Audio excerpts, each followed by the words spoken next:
Welcome, Triton Nation, as we're ready to go here for the Iowa Central broadcast. You're tuned into Hank Ambrose as I'm alongside Derek Hudd, my co-commentator for the day. Derek, how you doing? I'm doing pretty good, Hank. How's everybody else doing out there? Oh, great. I'm super excited for this game. It's been a while since the women's have had a home game. And, you know, they were supposed to play Nyack 2 weekends ago, but Nyack's full roster came down with COVID-19, so we had to move it forward. They may be playing this weekend, so a very busy schedule for Triton fans. They got to be here today, and we might be around here for the weekend for the rodeo. Sunday, we got football against Iowa Western, and possibly a soccer match for the women's team this weekend. Oh, my goodness. We're stacked. It's like Christmas, Derek. I'm excited to go here. As we're here at Harlan Rogers Sports Complex in Fort Dodge, Iowa. Once again, you're listening to Hanky Ambrose and Derek Cudd provide the play-by-play commentary. I'm going to take over in the first half, and then I'll hand it over to Derek. Right before we get into this, let's get into the starting lineups. For Iowa Lakes, 1, Valentina Jimenez. 3, Ellie Lawrence. 5, Vanessa Hernandez. 6, Laura Cardenas. 7, Amy Boyle.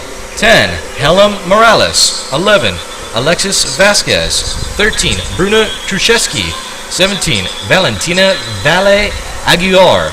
19, Deborah Nogiera. And 24, Abigail Thompson. And for your Tritons, as we see Iowa Lakes here, going to start off with possession of the soccer ball.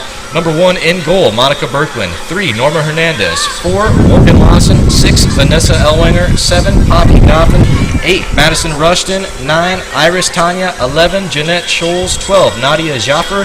13, Kayla York. And 14, Cameron Young. Let's get straight back into the action here. As we're looking at Iowa Lakes, they're on the attack. They already crossed center field, and they are rolling.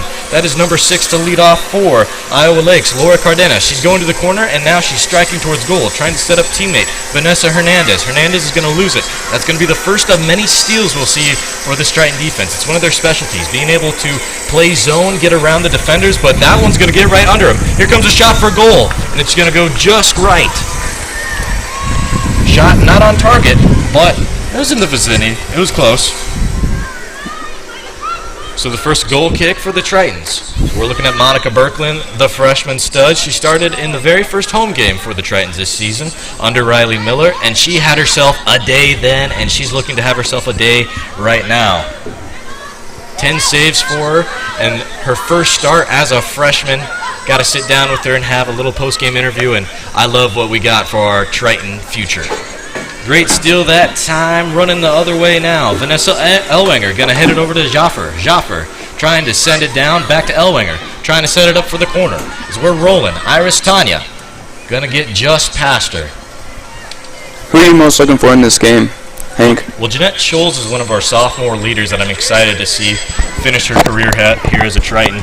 You know, she's a stud. I mean, coming into this one, she was leading in goals, and she's been battling for first in goals between her and Katie Bennett. Katie Bennett is out today. She sustained a really bad concussion just a week ago. I hope she gets better, and because she's a big asset to the team, but health comes first, and I really hope she can come back and then eventually play soccer for us. Once again, she will.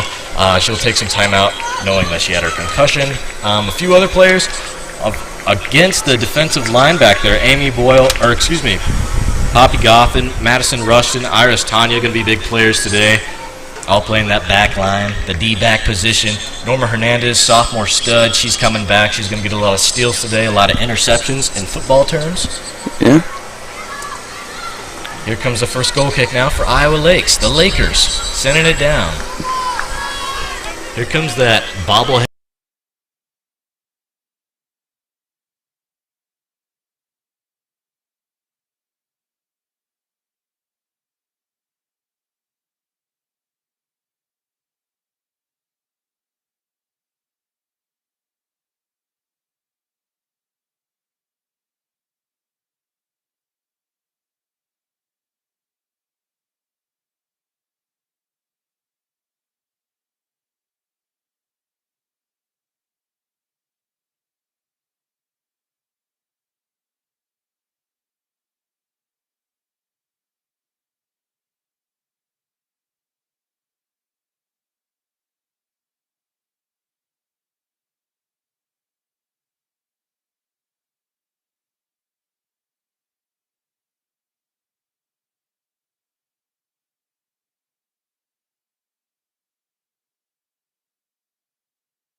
We're back here. We had some audio technical difficulties, but we're back. You're listening to Hank Ambrose and Derek Cudd from Triton Nation. We'd like to welcome you from all over tuning into our YouTube channel. We're providing the commentary for the Tritons and the Iowa Lakers today.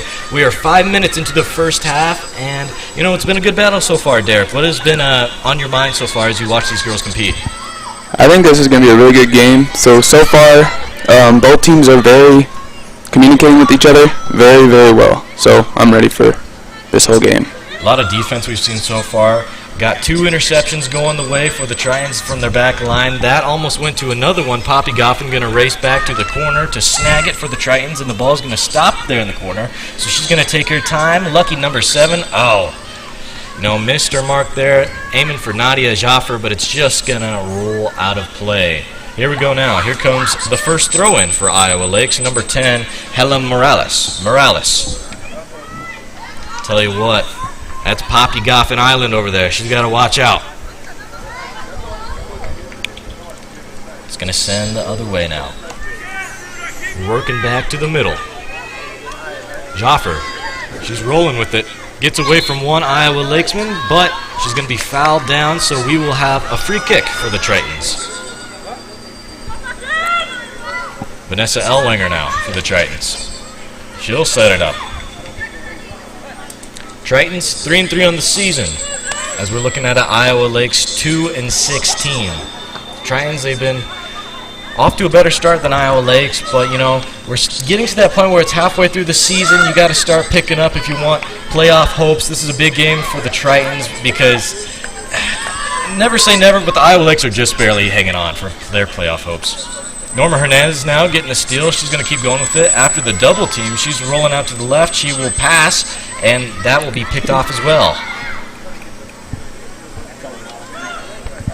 It looks like they're racing down the field now for the Lakers. And right off the post. Yeah, it was a great block that time by Monica Berkland.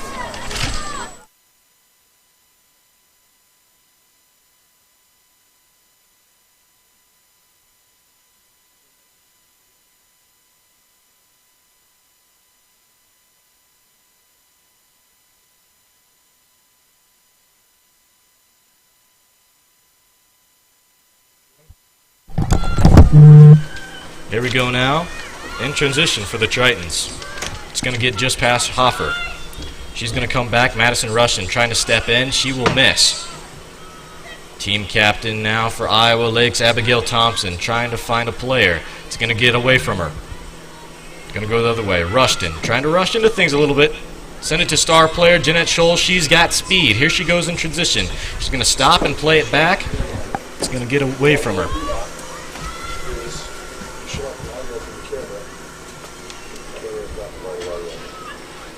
Throw in now, Morgan Lawson.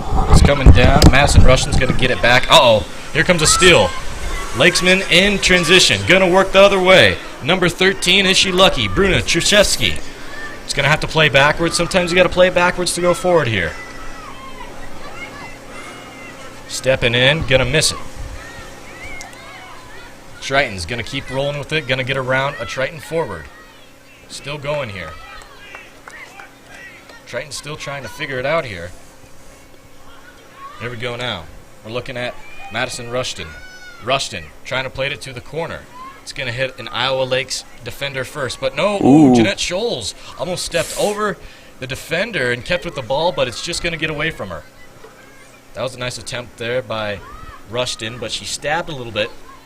In those terms, it means that she let the ball get right under her feet after she swiped for the steal. Here we go now, the Triton girls putting together one of their most impressive runs. Nadia Jaffer to goal, setting up a header. Can she boot it in? Still going here. Haven't seen a sub yet. Cameron Young almost had her first goal as a Triton. Oh my goodness, the vertical leap that time by the goalkeeper, Valentina Jimenez. Goodness. That was a great shot though, Hank. That was a great shot. Now it came off the foot of Scholes back there, I believe, and hit upper right post of the goal. And that was close. I'll tell you what, Derek. Stab right there by Scholes. Tritons, they're going to have to get back and play defense if they want to get it back. Ooh, great steal that time. We're going to work the other way now. Cameron Young showing them what's up. Both teams are having good defense right now, though, so far in the game. Yeah, and that can result in pretty good play till the very end, but that also means that it'll just take one instance where it just flies over a defender's head and a goal will be scored. 35 minutes, 50 seconds to go in half number 1. And here comes a sub right now, Hank, Yep, here comes a sub. for Iowa Central. Norma Hernandez is to be subbed out. Let's see who comes in. I see number 5, that is Danny Bears. Danny Bears started last year for us, playing sweeper and defensive back for the Tritons. She battled an injury earlier on in the season, but she's back in the lineup today to play for the Tritons. Once again, though, we have 35 minutes and 30 seconds left in half number 1. You're listening to Hank Ambrose and Derek Cudd from Triton Nation. The throw-in by the Triton girls. Whoa, a lot of airtime. The ball was bouncing around everyone. Ooh. Now there, you just lifted your foot a little too high. Going to call a penalty against yourself. Number 13, Bruna Chichevsky, is going to be charged, and the Tritons will have a chance to kick. It's pretty far to go for a goal, but I tell you what, Vanessa Elwinger, she has a leg on her. She can do it if she wants to send it down there, but let's see if the Tritons run a little formation set up here. Run some routes. And that was a good kick. Oh. Yeah, she went for goal, which maybe that was a good decision. I'd rather her go for goal than to have a poor kick and it just end up straight into the feet of an Iowa Lakes player, and then they'd be able to run in transition, if that makes sense there. Is their goalkeeper, Jimenez, trying to send it to Amid. That's Bruna now. Bruna going down. Iowa Lakes doing a great job at switching fields. Moving with the ball. Dominating time of possession. Going to corner. There goes number 7, Amy Boyle. Let's see if the Tritons can stop her. Set up. Danny Bears playing good defense. She's going to step in and get the steal. Oh, and it just got past Cameron Young. Cameron Young just got to have a little bit better foot placement to be able to hold the ball down and be good. We're rolling here. We got Iris Tanya in at forward. Tanya's been in and out of the starting lineup trying to prove where her minutes are at. We've seen her score before in week number 1 and 2. And she's on the attack today for the Iowa Central Tritons. Here comes a throw-in. Elwinger to Jaffer. Their connection's on point today. Tanya. Ooh. Hard foul. But they're not going to call it. They're going to let it slide. And you know what? We see a few of that early on in the game where a head official just kind of goes, because that's a big play. We would have had a penalty shot if it was called a foul. That was a good header. Aggressive play, but Russian. Yeah, Russian. Very aggressive teams. They love to play the ball. Here we go now with their left mid, Amy Boyle. Boyle to set it up the other way to Bruna. Bruna Chichevsky to go back. Doing with good ball movement. Morgan Lawson now to put her foot to the ball to try to send it away. Here we go now with the Lakers. They're still on the attack. The setup now the other way. Playing it down. So looking at Tanya now. Tanya going out to Morgan Lawson, who's primarily a defender, but she's into the attack now. 5 women's from the squad are attacking. Make that 7. Only 2 are remaining back there. Going to try to send it down. Not going to connect with Jaffer. Nadia now working back, trying to play defense. Laura Cardenas, along with Bruna Kraszewski, is going to be the dynamic duo today for the Iowa Lakes players. We've seen them score a lot early on in the season, and the Triton defense is really good today, Derek. They don't let up a lot of goals, so if it comes, then it's going to have a lot of effort for the Iowa Lakes side. Yeah, Cardenas is like their top scorer with 8 scores so far in the year. Yeah, 32 minutes to go in half number 1. It's going to find the feet. Scholl, she's going to keep working with it. She's going to try to set up to Tanya. Tanya, looked like some miscommunication. The boys from Iowa Lakes are here supporting their girls. The Triton guys are going to come sooner than later to root on their girls as well. Got a good crowd today, Derek, in the bleachers and the stands. Here we go now. It's going to go back to Rushton. Foul called against Kraszewski. So it'll go back to the Tritons. Poppy Goffin is going to send it away. What do you think? She's going to go for a score, or do you think she's just going to end up passing it? No, that'd be too much of a Hail Mary shot. She'll set it up. There we go. The setup to Tanya. Oh, Almost ooh. bounced over the head of their goalkeeper, Valentina Jimenez. And speaking of the Iowa Central men's soccer team, look who just showed up, Hank.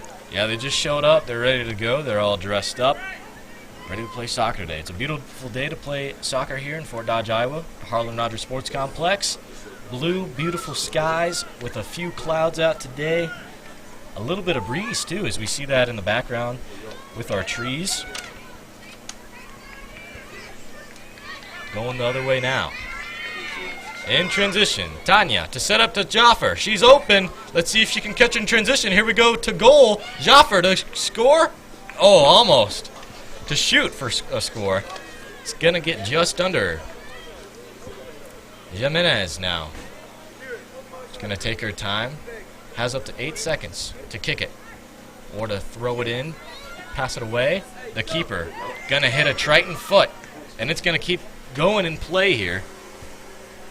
We're looking at Cardenas. She's going to play it back. Sometimes you got to play it back to go forward, but in that case, no siree, as the Tritons look to steal it. Oh, somehow Iowa Lakes got it back. Had the right idea for Iowa Lakes, but couldn't connect. No communication on that last pass. Through pass, Tanya. A little bit too much power there for a pass. Yeah, usually you hear the expression, a little too much mustard, but can't really say that with feet here. Bit of a steel toe or something there. Here comes a throw-in now. Deborah Nojira throwing it in. This is where soccer turns into ping pong here. Trying to find the right marker, trying to send it down. It's Scholes. Scholes gonna get past her. Scholes gonna have to step up, play defense. No, across. Here we go now with Kaczewski. Bruna.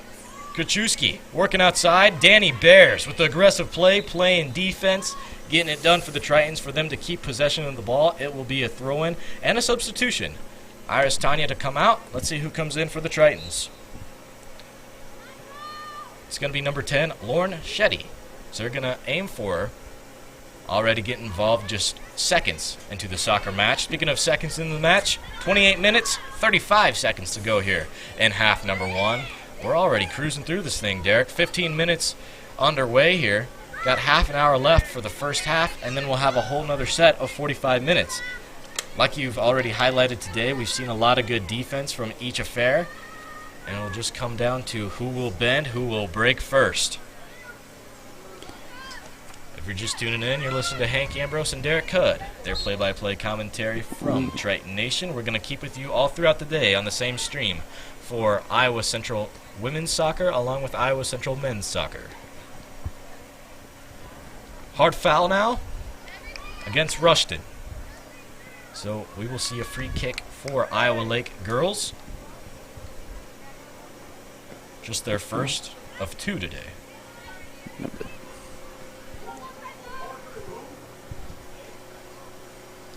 Ellie Lawrence finding Bruna. She's going to have to play it back. Going for a goal. Wow. And to the left. I like the confidence, but, you know, I think she needs maybe a little less in her life. That's pretty crucial. That was about 40 yards out, took the shot. Like I said, I like it, but it's because I'm a Triton fan, and it wasn't a very good shot there for Iowa Lakes, I'd say. True. 27 minutes, 15 seconds to go here in half number 1. Derek, what do you got for us? So far, they still have very good communications between both teams. Both defenses are playing hard. Both offenses are playing hard. So I just can't wait to find out see what it's like at half. Yeah, there goes back to Cardenas, their team captain, playing that mid, mixed with a sweeper position today, primarily on defense. But those defensive goal scorers, they're a little blended in there. It's hard to pick them out, and Cardenas is just someone that blends perfectly into the fold in this Iowa Lakes offense. Speaking of Iowa Lakes offense, a shot that went haywire. It's going to go far left, and Monica Berkland, the freshman, picking it up. Definitely doesn't play like a freshman. Plays like she's been playing soccer for a very long time. Ooh. And that she has. Kicking out of play now. Here comes a throw-in for Ellwanger. Ellwanger going to the corner, trying to hit Nadia Jaffer. It's going to get away from her. Jaffer Tried to step in. It's going to be rattled around now. Back to Cardenas. Cardenas. Going west coast. Iowa Lakes working right to left on your video screen. That is south to north in terms of directions here in Fort Dodge, Iowa. Joffer going to play it back. Elwanger descended down to Kayla York. Here we go. York. Oh, gets it stolen from her. That's a pickpocket steal if I've ever seen one. It's going to come the other way. Kaczewski trying to set it up for Bruna, but Monica Berkland. Her hands, they got a magnet in them or something. Something in those gloves. She's got another soccer ball and another boot to go under her stat sheet. 25 minutes, 20 seconds to go in half number 1. What were you saying there, Derek? I was about to say, that was a nice punt by their goalie, by the Iowa Central goalie. Oh, yeah. Tell you what, Jacob Tokheim, the punter for Iowa Central Tritons, he may need to look out for a job there. Or Coach Montalto, maybe scout Monica Berkland to play some punter this season for the Tritons. Stoppage of the time here. It looks like Triton got the wind knocked out of her. It's number 8, Madison Rushton. We will see a sub for her. Let's see who comes in. It's going to be a new player. Yes, Estelle Huck to check in. This season, she's played a lot of defense. She's even got to start a few home matches this year. She's also battled injury. It's that right leg of hers. She's going to come out, going to get an opportunity today. Let's see what she can do. Throwing it down now. Trying to cross it into goal. Iowa Lakes, I like their defense so far. They are dominating time of possession, but that's a great steal that time by number 10, Lauren Chetty. Chetty, 2-on-2 opportunity. Here comes a third defender. Oh, and she's going to steal it. And who other than Cardenas, who will play it back to Valentina Jimenez. Jimenez, we're going to go left, the weak side. Send it on over now. Vasquez. Nice steal. Estelle Huck playing a little far forward. Looks like she is in at the sweeper position. So you could call her the lead general, trying to get those steals, calling out where and who will be in the center of the field. Estelle Huck, great positioning here. Looks like we have another substitution as Iris Tanya to be subbed back in. She will go back to left mid. We'll see Lauren Chetty go to right mid, and Nadia Schaffer will get a chance to rest on the bench for the time being with 23 minutes to go in the first half.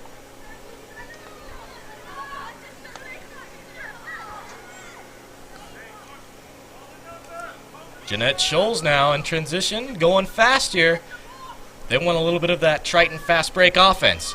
She will shoot for the goal. Estelle Huck is there, and a little too much sauce on her left foot is going to boot it out of play. We will see yet another goal kick for Iowa Lakes. It looks like she was trying to line up so somebody can, so she can go for an assist there. Yeah. Deborah gonna lose it. Uh-oh, gonna have to play it back. Great way to improvise and shoot it out of play there. Morgan Lawson to throw it in. Aiming for Scholes. Ooh, Scholes gonna take a big check to the leg. Uh-oh. I hope she's okay. No. Looked like it went for her thigh. I missed who's on the defense there, but head official's going to check her out. Poppy Goffin's going to go over to make sure her teammate's okay. She's holding her leg. Oh. At least she's getting up. Triton tough. The motto of the team. These Triton girls, we see it every week.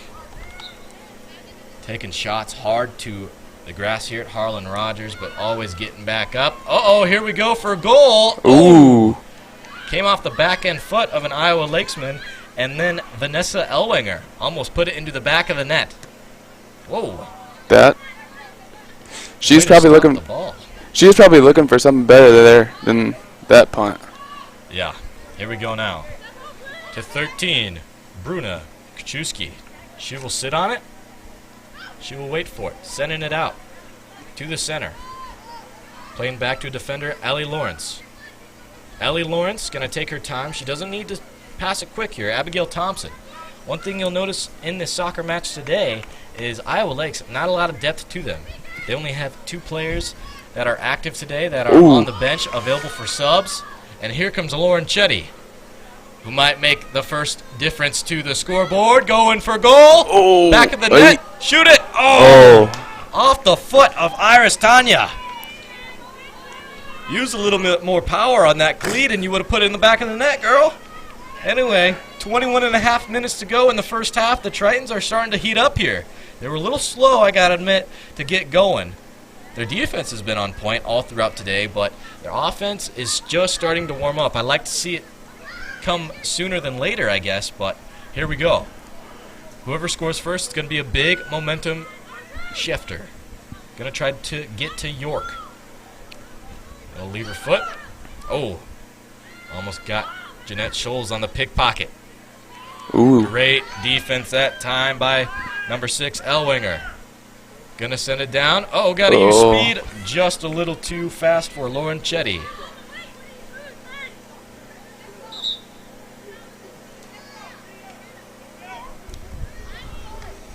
Oh, a sub coming in here for Iowa Lakes.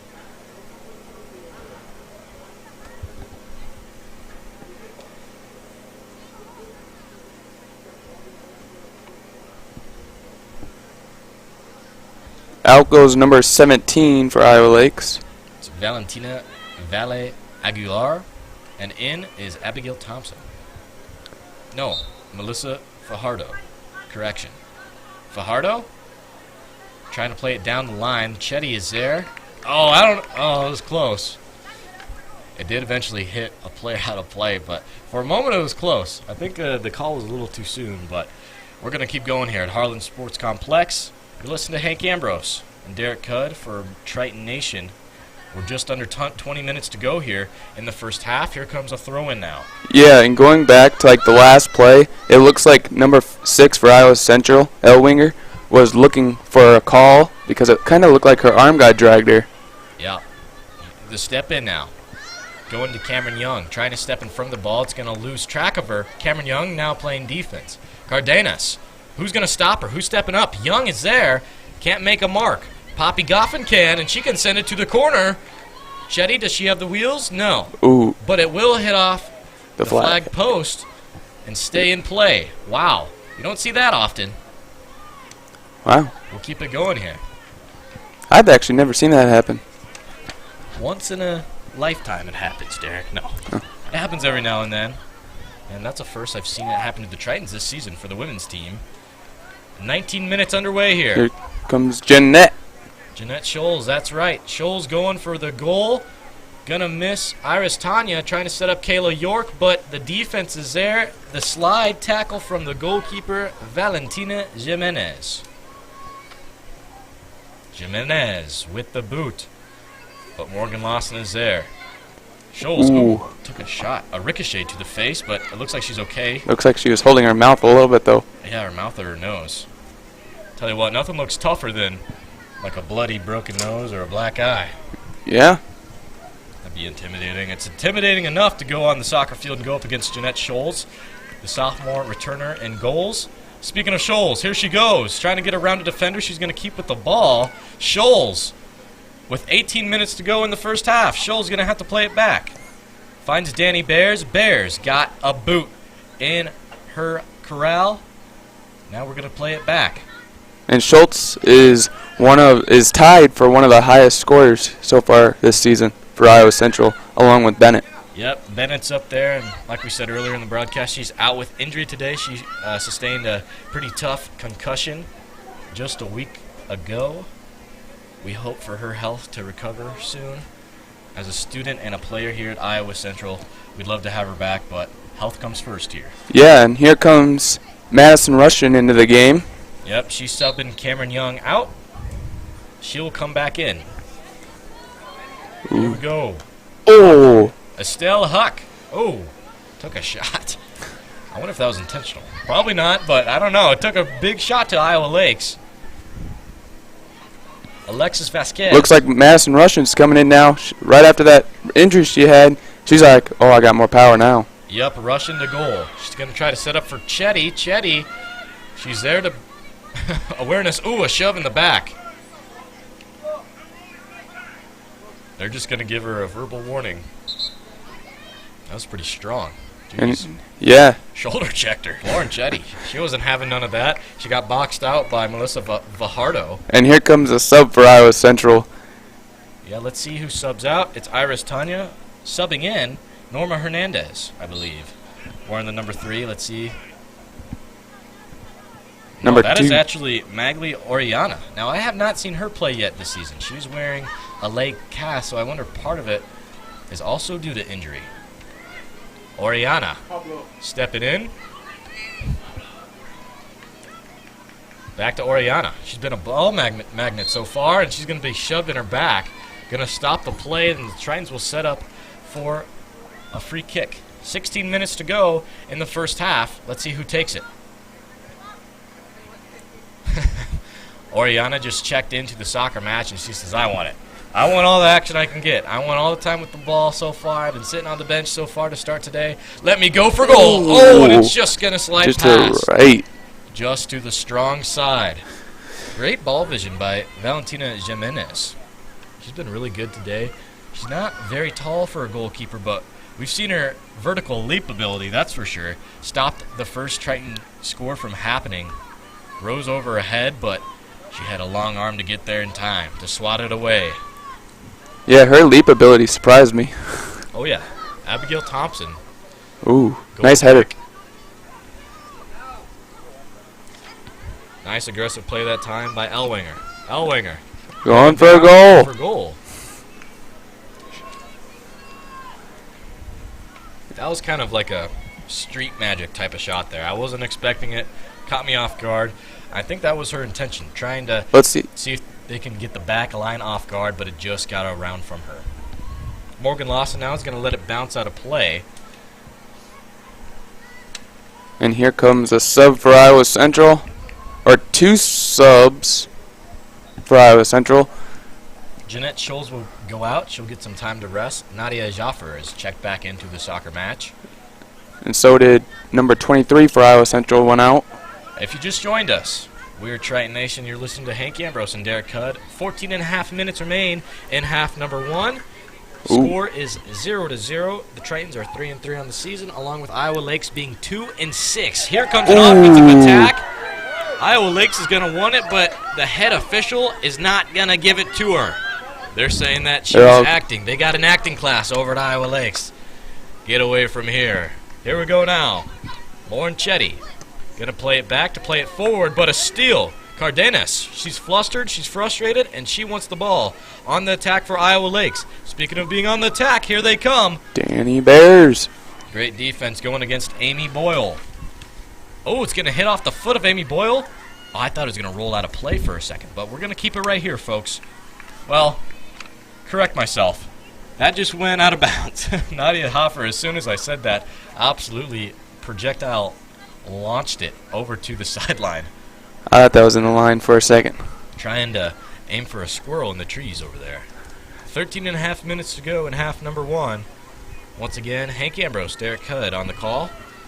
I'm doing the play-by-play in half number 1. Derek Cudd going to take over for the play-by-play in half number 2. But we got a lot more action here on Triton Nation. Make sure you stick around for the halftime report. So we'll put on a little show for you guys. Derek's not going to be dancing, but he'll be talking. We'll be talking Triton soccer, Triton sports, and what we think of the game so far. I'm not. I think I'm a pretty good dancer. We do got a camera up here. Maybe we will. No. Back to soccer. Cameron Young back there for the Tritons. Trying to hit Jaffer. Back to Morgan Lawson. Morgan Lawson playing forward. The Tritons are moving left to right on your video screen. If you're tuned in on your computer, welcome.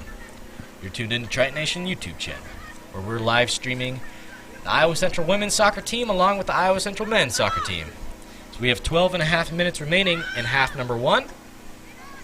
Play it down to the center field line. Ooh, lost headband. Yep. Don't want to trip over that. Someone will have to pick that up. I'm not for sure. It's yellow, so I'm assuming it's an Iowa Lakesman.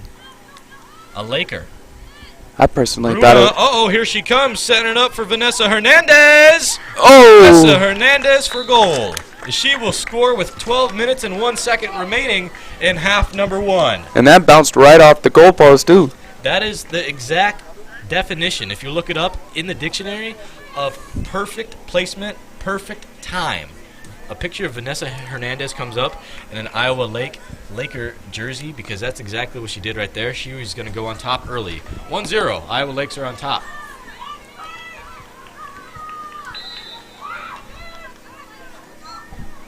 Here we go at number 14.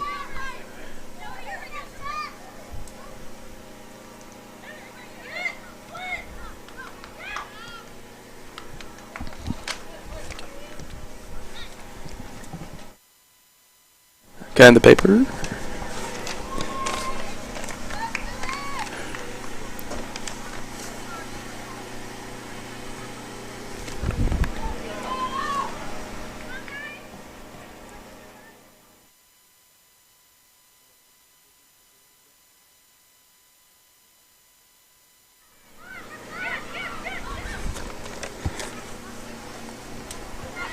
And here we go, number 6, number 14 for Iowa Central. Cameron Young with a pass. Oh, header by Cameron Young. And down goes, I believe that's Madison Rushton with a deep pass.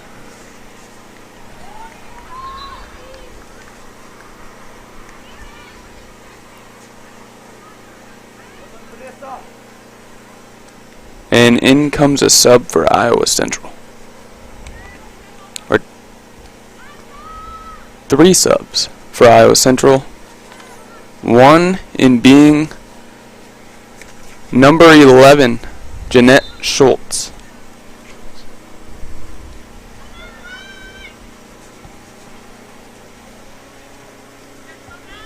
And Jeanette Schultz with the ball. Oh no, got stolen from Iowa Lakes, number 13, Bruna Krajewski.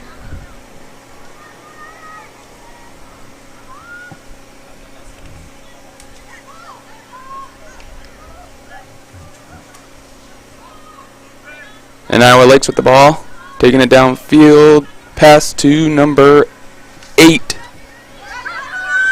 Melissa Fadrugaro. Pass to the leading scorer, number 6, Laura Cardenas. Iowa Central passing in, number 6, L winger. Ooh, gets kicked out of bounds by number 3 from Iowa Lakes, Ellie Lawrence. Ooh, nice over the head kick. Back into play. Number 5 for Iowa Lakes passes to number 11, Alex Vesquez. Number 7 with the ball, and oh, stolen! And out of bounds. And the whistle's blown.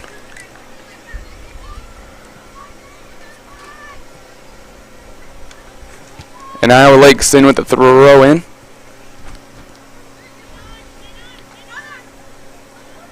And number 5 for Iowa Lakes has the ball, passes to number 13, Bruna Krajewski, and Krajewski with a score for Iowa Lakes. So now it's currently 2-0 Iowa Lakes with 6 minutes and 36 seconds left to go.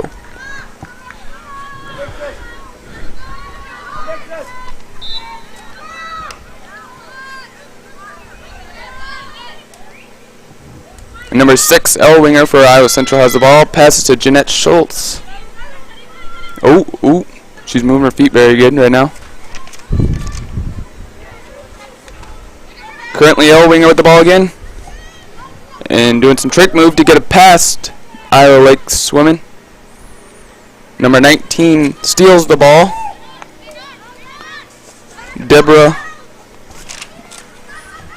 Nagriria.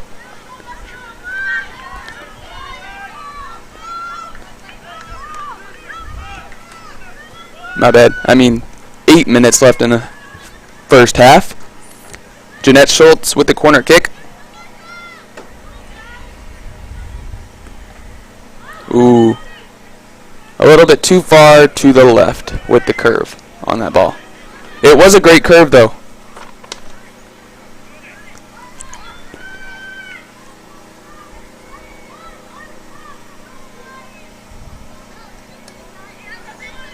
And Iowa Lakes with a kick from the goal. Now into play. Ooh, Iowa Central defense. And stolen by... Oh, number 7 from Iowa Lakes passes to number 13, Bruna Kujiski.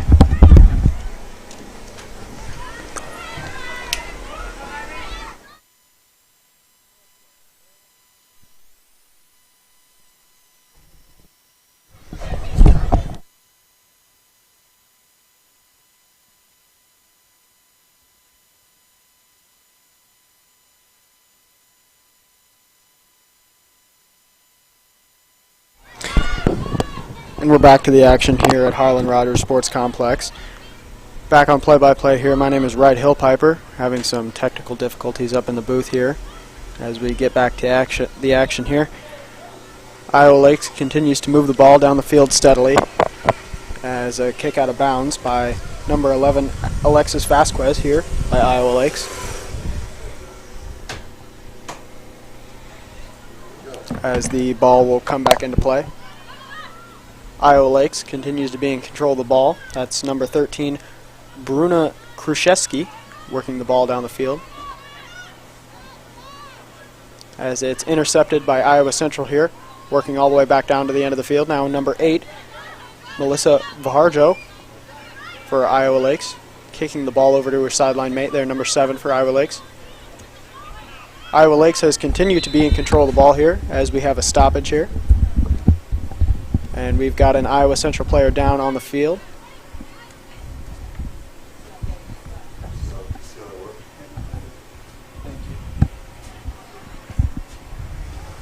As they are calling over the trainer here to check out what's going on with that downed Iowa Central player. Number 12, Nadia Jeffer, over there checking on her teammate.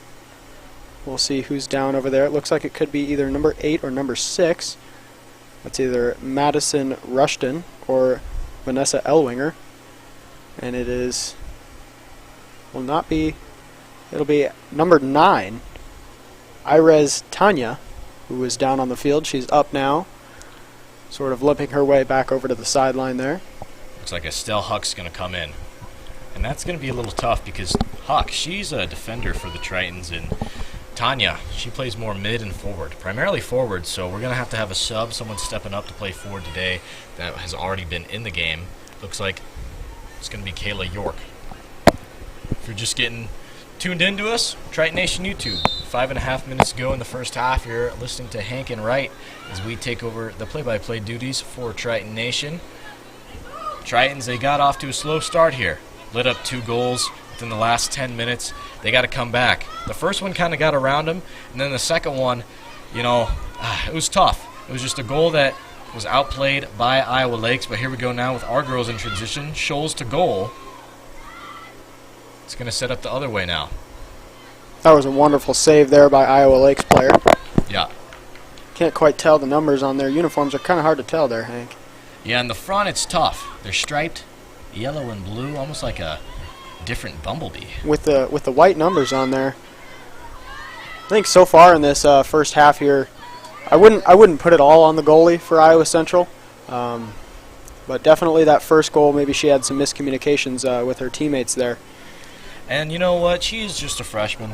Monica Berkland starting in goal today. We usually have Isabella Shianta back there as our number 1 goalkeeper, but she's been in and out with injury and other concerns, you know. But Monica Berkland, she's starting today, and there's going to be growing pains. She's just a freshman. This is only like her 3rd or 4th game playing goalkeeper in a Triton uniform, and we're going to see her improve throughout her Triton career. Absolutely, and I mean, soccer is a team sport. Everybody knows that, so you can never put, you know, a mistake in play just on one player. Most of the time, it's usually miscommunication by 2, 3, and 4 players at a time. Yep, we're looking at 4 minutes to go now in the first half. Once again, you're listening to Hank and Wright cover the play-by-play here on Triton Nation YouTube channel. Jeanette Scholes going to get a steal. She got tugged on our jersey there.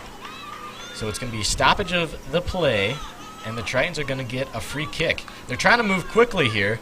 The ref's going to say it's they're going to have to come back. Not going to get that good starting field position. Scholes taking her time to line up to kick it. She wants it all for herself. Don't expect anything less of her. Going for goal, I think. Yes, sir. Go up. Just over the net, over the goalpost. Wow. Big shot, going to be just off target there. We've only had 2 shots on target so far. You got to have more shots on target if you want to win soccer matches. Not a lot of success if you end a half with just 5 shots on goals, and the Tritons are just at 2 right now. Absolutely, and here towards the end of the half, Iowa Central is starting to get a little bit of urgency in their step here, as you saw as they went up for that free kick. They kind of were rushing into it and maybe didn't put a whole lot of thought into that kick. You know, they've had really good spots where they played really good defense so far, but in other areas we've seen them stab a lot. The ball's rolled under their feet, and that's just kind of what the setup has been from goal for Iowa Lakes. I think so far in this first half it's not necessarily miscommunication between Iowa Central's teammates. I think it's more of a sense of they're trying to get used to playing out here, and as you said, we're about halfway through the season now, and you'd think that they would be kind of settling into their play style and their offense and how they're moving the ball down the field, but so far that in this game they haven't showed that they quite have a full grasp on what their offensive spectrum here is. Going the other way now is Scholes. Took a shot trying to go for a goal there, but the team captain back there creating the block, Abigail Thompson, putting the hammer down. Going the other way now. Valentina, she's going to be stopped. Going to have to play it back to a defender, Deborah Najira.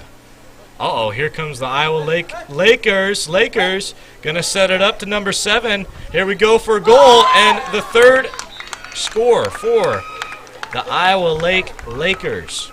Off the left foot of number 7, Amy Boyle. Getting it done. And there was just that goalie for Iowa Central over there, Valentina Jamirez, overall, point blank would have had a hard time. Anybody would have had a hard time getting to that ball, as it was placed just perfectly in the corner of the goal there, and she was just at the wrong side at the wrong time there. We got just a minute and a half to go in the first half. Not a very strong start for the Iowa Central Tritons. There's going to be a stab. We got to get in front of it, ladies. Here we go. One thing that I do want to point out, though, is we have a lot more sub-players than Iowa Lakes does, despite having 3 more injuries on the roster. You know, and that's going to carry over deep into the second half. These Iowa Lakers, they're going to get tired at times, and the Tritons are going to be there. They'll be rested up, hopefully a little bit more, have a little more energy to go down and score a goal for their team. But with 54 seconds to go in the first half, they're trying to make a run. They are trying. Here comes a throw-in now. It's Elwinger. Gonna go for corner. It's gonna get away from Young. We gotta keep moving forward. Kind of taking our time. I'd like a little more intensity, a little more on the attack. Step forward. There we go. Jeanette Scholes getting in there. She's gonna roll with it. Oh, great steal that time from Iowa Lakes. Jeanette Scholes going to get it back after a steal. And it just sails over the foot of Scholes. 20 seconds to go. Iowa Lake now is on the attack. Oh, great find that time. Gets around 2. Iowa Central make it 3 Iowa Central defenders. We're going. And a steal from Poppy Goffin to send it to the other end of the field. Switch sides. 5 seconds, 4 seconds, 3, 2, 1. And that'll be it. The end of the half, score 3-0. Iowa Lakers are on top. The Tritons have came out cold, and they've let up 3 scores within the last 15 minutes of half number 1. They're going to have to turn up the Jets if they want to come back into half number 2 with the victory. We're going to keep it right here, folks, for a little halftime show and a little bit of a recap. You're listening to Hank Ambrose on Triton Nation, joined alongside Derek Cudd, the stud. We're talking Iowa Central soccer. Derek, what do you got to take away from half number 1? There's a really good conversation between both teams, and I get a feeling, well, this is going into half number 2, but I think Iowa Central will be coming out fighting strong. I think their coach will give them a talking. I want that as well. I mean, Coach Miller, Riley Miller, it's her first season as Iowa Central's head coach. She was a player here. She's been assistant for a few years. She took over as a head coach, and she's got a lot of fighting spirit. We got to interview her in the pregame. It looks like the Tritons are warming up a goalkeeper just in case we have a substitution back there. I don't know what to expect. The Tritons, they better come out strong. I want to see some heart. I want to see some Triton toughness, and they are tough. And I think that Iowa Lakes, they caught them off guard. They're a 2-6 team. They come into this one, and they're beating up on a 3-3 team. The Tritons haven't played at home in over 2 weeks. Maybe that's a little bit of a mental fatigue battle that's going through their mind. But they need to come into the second half and at least show that they are much stronger than they were in the first half. And, a lot of it was communication going against them defensively. That's what led to the 3 goals. They showed really good defense in the first half, and not the best defense I've seen by the Tritons by any means, but simply you got to do better. That is true. Yeah. Anything else for us before we kick it away and go to our halftime break? Not really. That's all I got. Okay, well, once again, you listen to Hank and Derek Cudd for the halftime show. That'll be it. First half over, we're going to start half number 2 in 8 minutes, so stay tuned for the live stream. We'll be sticking with you guys on the broadcast to provide all the Triton Nation action for you guys. We will broadcast the men's game later, as it'll be me and Derek again for that call. Otherwise, stick around and stick to us on Triton Nation YouTube channel.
We are back, Triton Nation. You're tuned in to Hank Ambrose from Triton Nation, sports director over at KICP 881 The Point.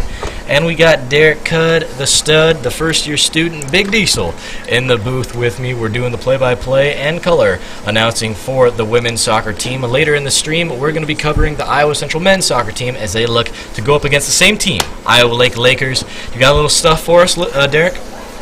Yeah, so looking at the a quick stats for Iowa Lake's last game, they went up against Indian Hills Community College, and they had 10 saves, 7 fouls, and 1 offside call. That's good for offside calls, I would say, for Iowa Lakes. Yeah, you know, they've had an up-and-down season so far. This is a pivotal game. The Trends are 3-3. They got to get a win because then they're in the win column. They're known as a winning team. If they get a lose, they're known as kind of a losing team, especially going up against a 2-6 team that has not fared too well.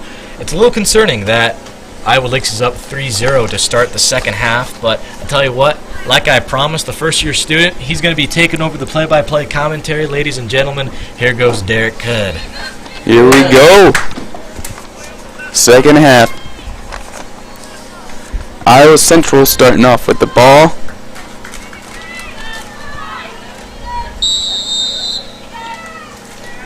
Which number 13, Kayla York.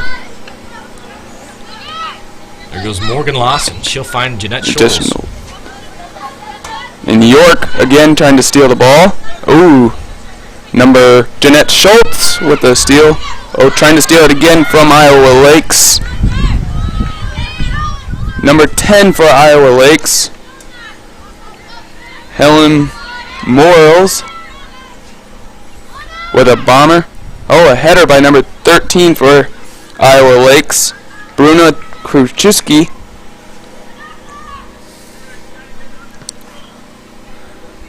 And we got a sub in for our goalie, for the Iowa Central goalie. Trying to look for the number here. I'm not for sure. It's a player that is used to defense, though. I believe it's a new player, possibly. Man, I'm not for sure. Our roster doesn't go that deep. Is it Isabella Shianta? Yeah. Our time manager in the booth corrected us. Isabella Shianta is in at goalkeeper. Thank you, my man. Derek, take it away. And number 3 for Iowa Lakes, currently with the ball, passes it to number 24, Abigail Thompson, with a pass to number 11, Alexis Vesquez. And Madison Rushton for Iowa Central looking for a steal. And Iowa Lakes kicks it out of bounds. A little bit too far to the right there. 43 minutes to go in the second half here. And, ooh. It kind of, even though I'm an Iowa Central fan, that kind of looked like a push from Rushton. Ooh, that was a nice stay in the line by Iowa Central. I meant Iowa Lakes, my bad. Elswinger.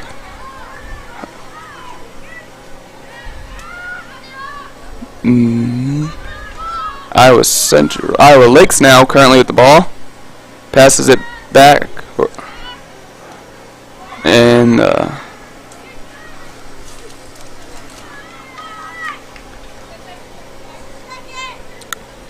a punt by the goalie.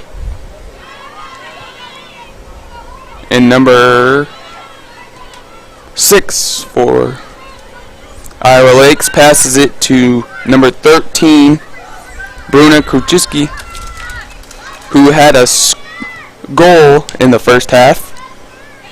What did you think about that goal that she had in the first half, Hank? You know, the Trends just let it get away from them. They were out of position, and it got between their back leg, and she scored. I mean, not much to say about it. Poor execution for the Tritons, excellent execution for Iowa Lakes with 42 minutes to go in the last half to play here. Harlan Rogers Sports Complex. We're in Fort Dodge, Iowa. Beautiful day out, bright blue sky, and got some breeze and clouds out. As you see a little bit of movement in the background, the trees. Madison Rushton currently with the ball. Made a pass to Joffer. Ooh, someone's down, and I think that's Jaffer down for Iowa Central. Holding her head, it looks like. Yeah, she crashed hard to the floor. Hope she's okay. Teammate Yeah. Jeanette Scholl's going to go over check on her. She gets up to her own power. She's holding the back of her head, though. But she's up. Triton tough, like you said in the first half, but... Here comes a corner kick now. This could be huge for the Tritons.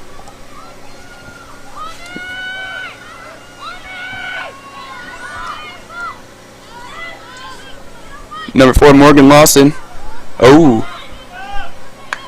Number 3 for Iowa Central, Norma Hernandez. Currently with the ball. Passes it to Madison Rushton. Iowa Lakes currently has the ball. And it looks like they're trying to take it downfield, but Iowa Central's giving them a little trouble with that and kicks it out of bounds. What are you looking for in this half, Hank? Hoping to see a Triton score, but that's every half. Oh, yeah. Specifically, I need a little bit better communication between the back line. We've had a lot of substitution back there trying to find our groove, and it's just not been smooth so far. So let's see if Tritons come out into the second half as a soccer team. They're showing heart, but here comes the attack now from Iowa Lakes. Looking to pass it to Vanessa, number 5 for Iowa Lakes, but now number 13 for a shot, and ooh, it hit off of, I believe, Morgan Lawson's leg, which made it go out of bounds. Yeah, Morgan to the Lawson. right side. She's a toughie. She's battled a leg injury her first year as a Triton, playing in her second year. She's working hard as a defensive back. Morales with the throw-in for Iowa Lakes.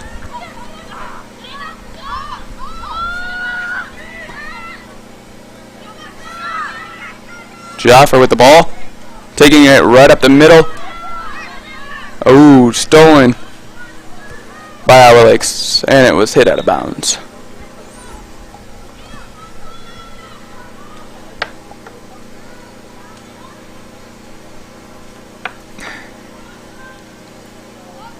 And there's a substitution for Iowa Central. Kayla York going out.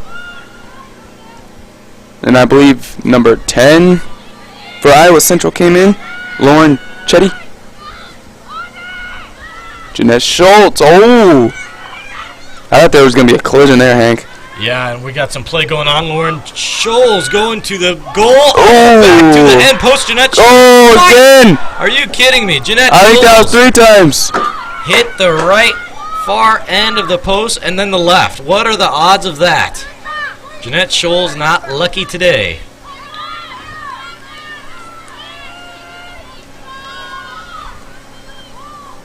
At least she has some good accuracy. Yeah.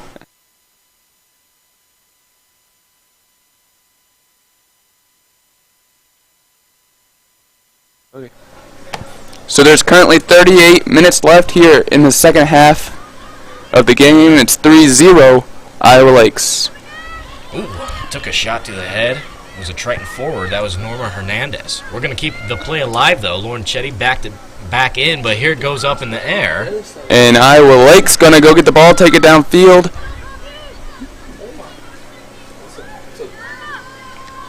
Looking to pass it to Bruna Korchuski. Ooh. I don't know who went out there because they both technically had their foot on that ball that time. Iowa Central's number 7. Poppy Goffin.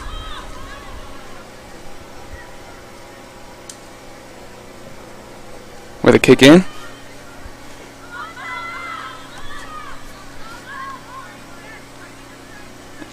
Iowa Central. Oh, now Iowa Lakes with the ball currently. They're currently taking it down the field.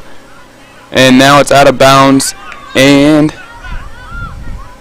Iowa Lakes, I believe, with the throw-in. And yes, it is. I cannot really see what number that is. Can you, Hank?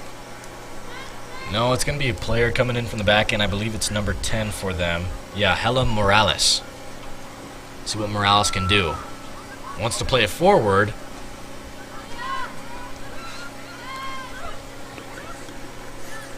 Estelle Hugh looking for the ball. Ooh. She stole it, but now Jeanette Schultz passes it to Morgan Lawson. Morgan Lawson with the ball running down the field. Ooh, that looked like a mini collision. I thought there should have been a foul there, but Iowa Lakes. And number 3, Norma Hernandez with the ball. Looking to throw it in.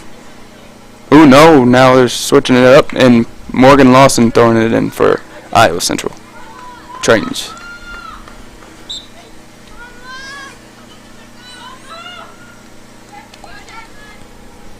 Jeanette Schultz was looking for the passing, and then it was out of bounds once again. And Jeanette passes to Morgan Lawson. Morgan Lawson to Danny Bears. Back to Jeanette Schultz. Man, there's a lot of passes going to Jeanette Schultz here. Yeah, she's kind of one of the leaders on this team, and they want to make sure they give the sophomore the rock. Yeah, Madison rushed in with a bomb down the field to one of her teammates. And Jeanette running, ooh, a little bit too far to the right side of the goalpost.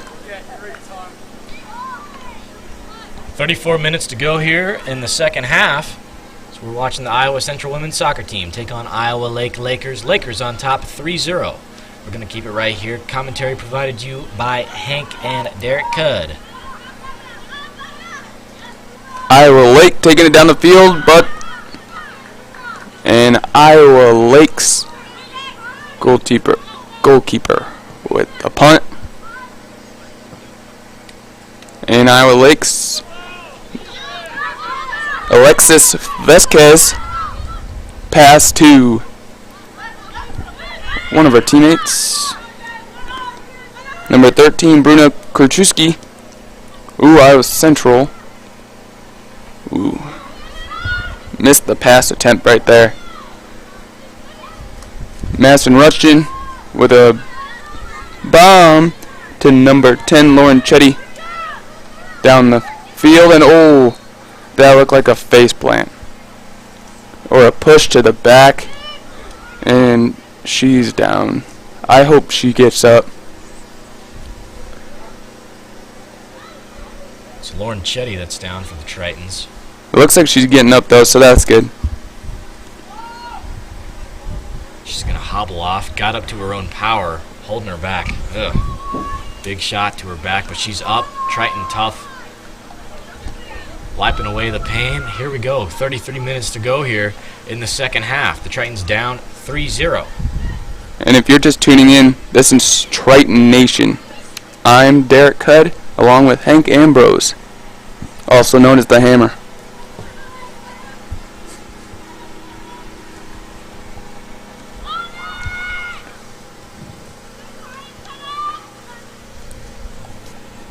Isabel for the goalkeeper for Iowa Central.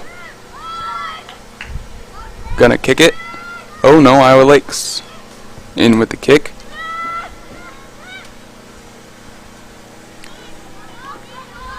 Laura Chardinez from Iowa Lakes has the ball.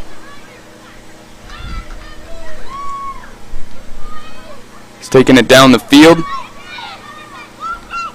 And number 23 for Iowa Central, Estelle Hugh, chasing her down.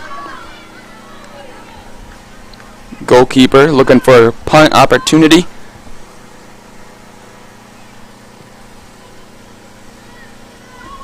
And Madison Rushton with a header attempt. Hard foul on the play. It's going to go back to the Tritons where they'll line up for a free kick near the center field line. And just under 32 minutes remaining here in the second half, when it's 3-0 Iowa Lakes.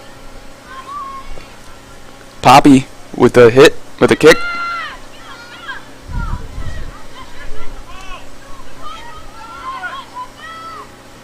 Iowa Lakes going down the field. Iowa Lakes is going to attempt to pass to Vanessa's Hernandez. Madison Rushton. Ooh, looked for a pass attempt, but couldn't get it fully. So it went back to Iowa Lakes. Iowa Lakes, number 5, Vanessa Hernandez.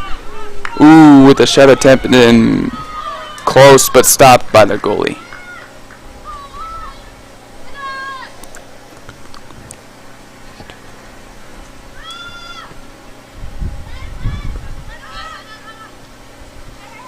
And Jeanette Schultz trying to steal the ball from the Iowa Lakes. Iowa Lakes number 11, Alexis Vesquez, with a complete pass to number 5, Vanessa Hernandez. And Valentina Jimenez looking for a punt opportunity.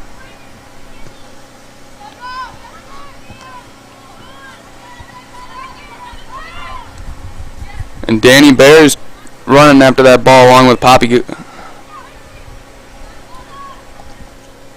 Jimenez with another punt. Just under 30 minutes here and half an hour left in the second half of the Iowa Central Women 0 and the Iowa Lakers 3. Hank, who are you looking for more to kick up to gear? Right now I'm looking at Estelle Huck to hopefully get a steal here. Going to stab, get around her. Morgan Lawson is there to get the steal. The ball back from the Tritons. Going to make a connection to Scholes. Scholes, let's see if she can keep it. You know, we just look lost. Look like we really weren't prepared today so far as a team. Yeah. It's tough to say as a Triton fan. I hope for some miracle, some mojo to come back into life here at Harlan Rogers, but so far I'm not seeing it. We're going to keep it here with 29 minutes to go in the final half to play for the women's match. Morgan Lawson in to pass, but there's 2 substitutions going in. Estelle Hugh going out for Iowa Central, and in comes Magli Orlina. Morgan Lawson pass to Jeanette Schultz. Iowa Lakes with a steal. And out of bounds, Vanessa Hernandez. Jimenez looking to kick the ball.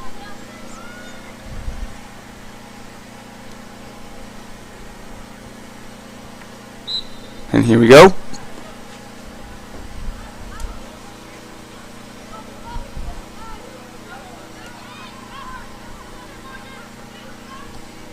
And Iowa Lakes, just ran in to, I believe, number 2, Magli Orlina.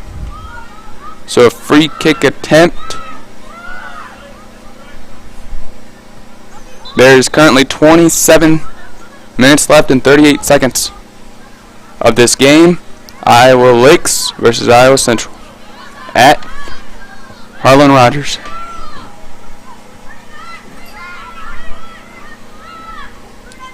They're taking their sweet time here to line up to get this free kick, looking like they want to run some type of trick of sorts. Jeez. Look how long they took. They took a lot of time off the clock. Oh, the Triton's going to be down. Yep. And number 10 for Iowa Central, Lauren Chetty, down once again. This is her second time being down. I hope she gets up again this time. But this time looks kind of worse.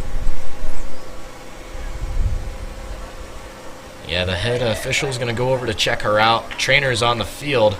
Tritons are also going over there to check out their girl. Chetty, I hope you're okay. She's a sub player today. She's been looking pretty good. And here comes head coach. Forward. Riley Miller heading over. Tritons, they're going to hold a meeting. Jeanette Scholes checking it out. Poppy Goffin going to also go over there. We're going to stick with you guys and make sure that she'll get off the field safely and that she seems okay. If not, we will do our best duties to keep you here in the broadcast. 26 minutes, 36 seconds to go here in the second half. We're listening to Hanky Ambrose and Derek Cudd. She got back up to her side. Ugh. And she's up. She's holding her head. Her face. That's not good. You know, not really for sure exactly what happened there. I saw her hit the ground hard. Now, she's holding the left side of her cheek, so it might be something to do with her eye. Ugh. That's got to be one of the worst injuries you can go through there. Hope the best for her. Hopefully she can return in time and get healed up as fast as possible. Subbing in for her, we'll see Danny Bears come back out. Jimenez with a punt. And Iowa Central with the ball. Lauren Chardinas with a pass to her teammate from Iowa Lakes. And Laura has the ball once again, but Iowa Central steals the ball, but then they overpower it, and Iowa Lakes gets it back. They're fighting over the ball now. Iowa Central and Iowa Lakes fighting over the ball to see who can have it. And ooh, nice slide steal from Iowa Lakes. And it was out of bounds by Iowa Lakes.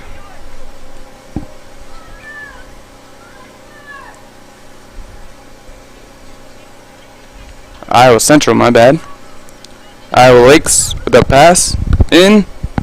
Laura has the ball. Chardinas.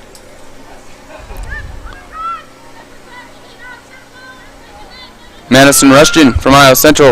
Overhead pass to Jeanette Scholes. Jeanette Scholes. Ooh. Number 17 from Iowa Lakes. Valentina Aguilar steals the ball. They're going down the field. Iowa Lakes Lakers. Ooh. Danny Bears. A little bit out on the left, right-hand side. Looking good so far for Iowa Lakes. They're just continuing to dominate here at Harlan Rogers. They came here with a mission, and it looks like they're going to come away with it here. But don't know. We got 25 minutes to go here in the second half. A lot can happen. I mean, their 3 goals, they scored within the last 15 minutes of the first half. Let's keep that in mind. There's a lot more time than just that in this half.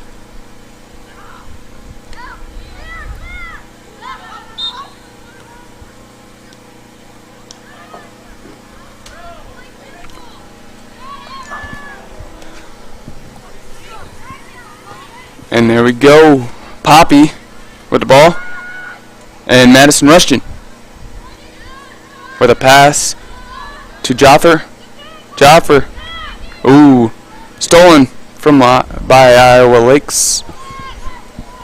And an out of bounds shot.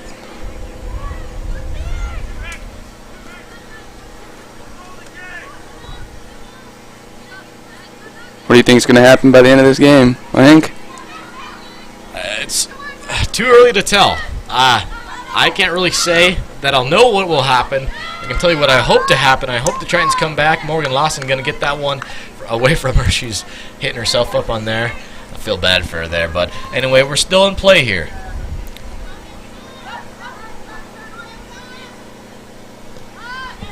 And number 6 with the ball. Iowa Lakes.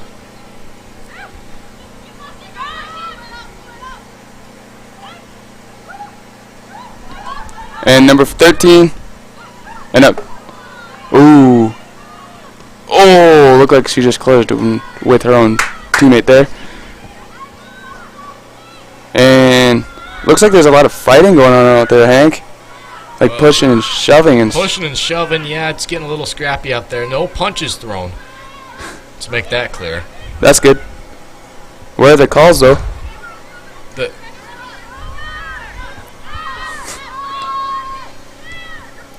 Number 17 for Iowa Lakes, Valentina Aguilar with the ball. Ooh. And now currently Morgan Lawson to Danny Bears.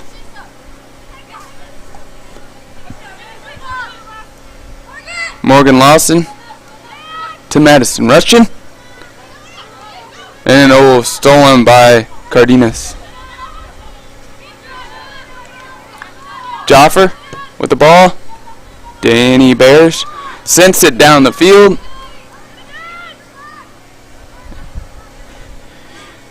Magli Uralina taking it down.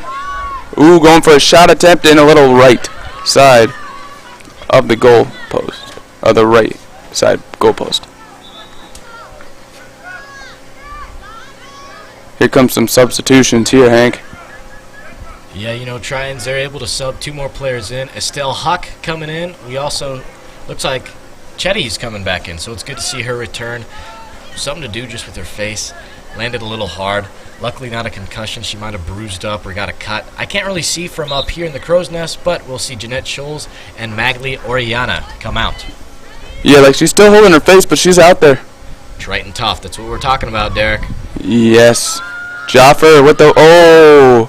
Head-on collision between 2 Tritons, and here come Iowa Lakes in transition. 3-on-3 opportunity.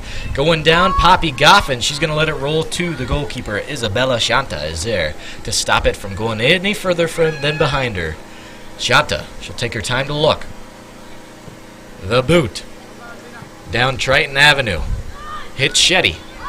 Uh-oh, she's got a man on her back. Shetty, aggressive shove to the ground. They're shoving here. Gonna keep it in play. Setting up a run. Great run by the Tritons. Lauren Chetty. Oh, Chetty. Gonna play Chetty back. to number 13 for Iowa Central, Kayla York. Chetty with the ball. Oh. Number 24 for the Lakers. Thompson looks like she's down, but she's holding her ankle, it looks like. But it looks like she's getting up, which is good.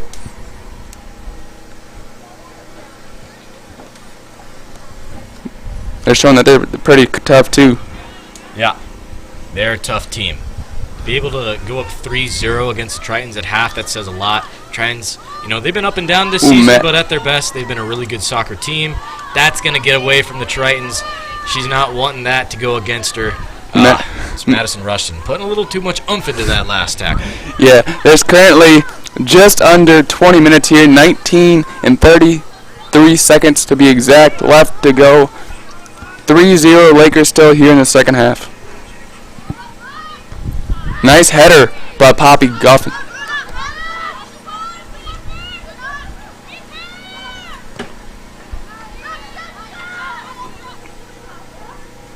Hugh with the ball, passes to Madison Rushton. Out of bounds by the Lakers, number 17, Aguilar.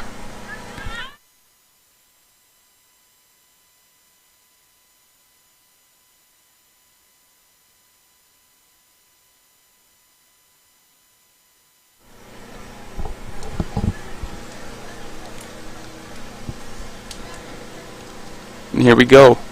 Substitution coming in, which is Jeanette Schultz for Chetty. And Iowa Central with a passing.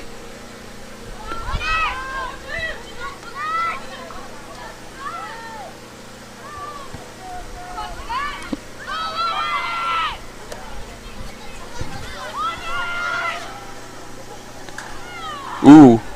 And Iowa Central, Poppy going to trying to run down the ball.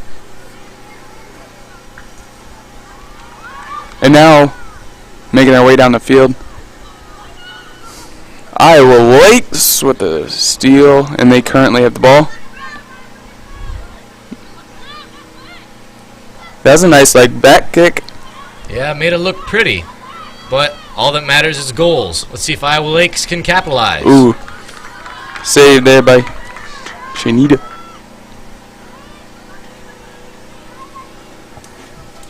And a nice punt by Shanita.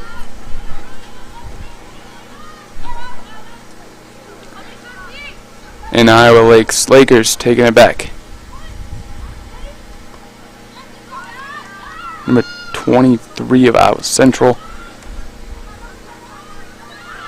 Pass complete.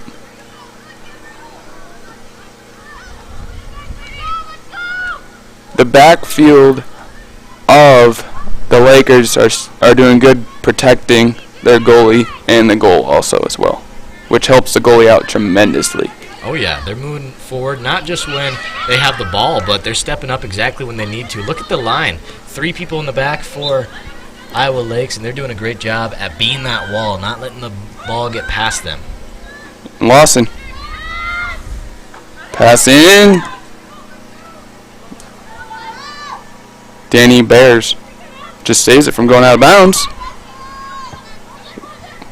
5-on-5 right now.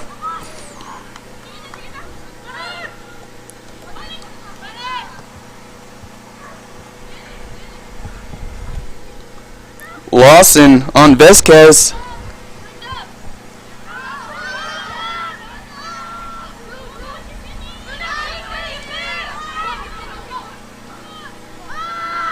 It looks like the Iowa Central defense is still trying harder than what they were first half, at least, though. Yep, gives them some more power. Yep, they're still going with it, staying in this game, in this soccer match. Morgan Lawson, great header by her. She'll send it down to Estelle Huck. Huck to send it to our forward, number 13. That was York. It's going to get past her. Poppy. Get past Poppy as well. Having a hard time locating the ball in this half.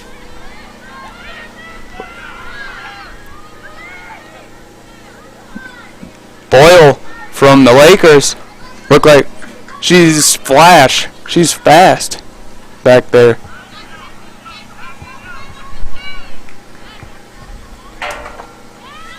And ooh.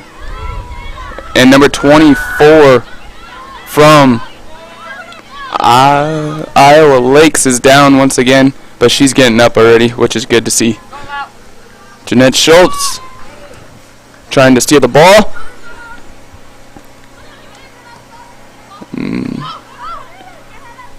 Lord Trinita. Ooh, little hard. Is Danny Bears able to save it? And oh, her save kind of made it out of bounds to the right side of the field.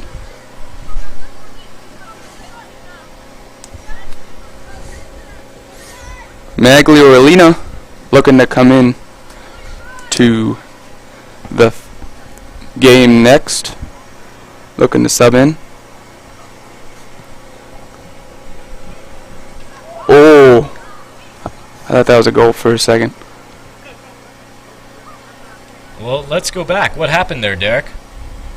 It looked like it was like a corner kick, and then I thought that thing went in like the top right corner, but I must have been top left, my bad, corner, but I might have mistaken. I thought it went in and out. What happened there? Confusion on the play.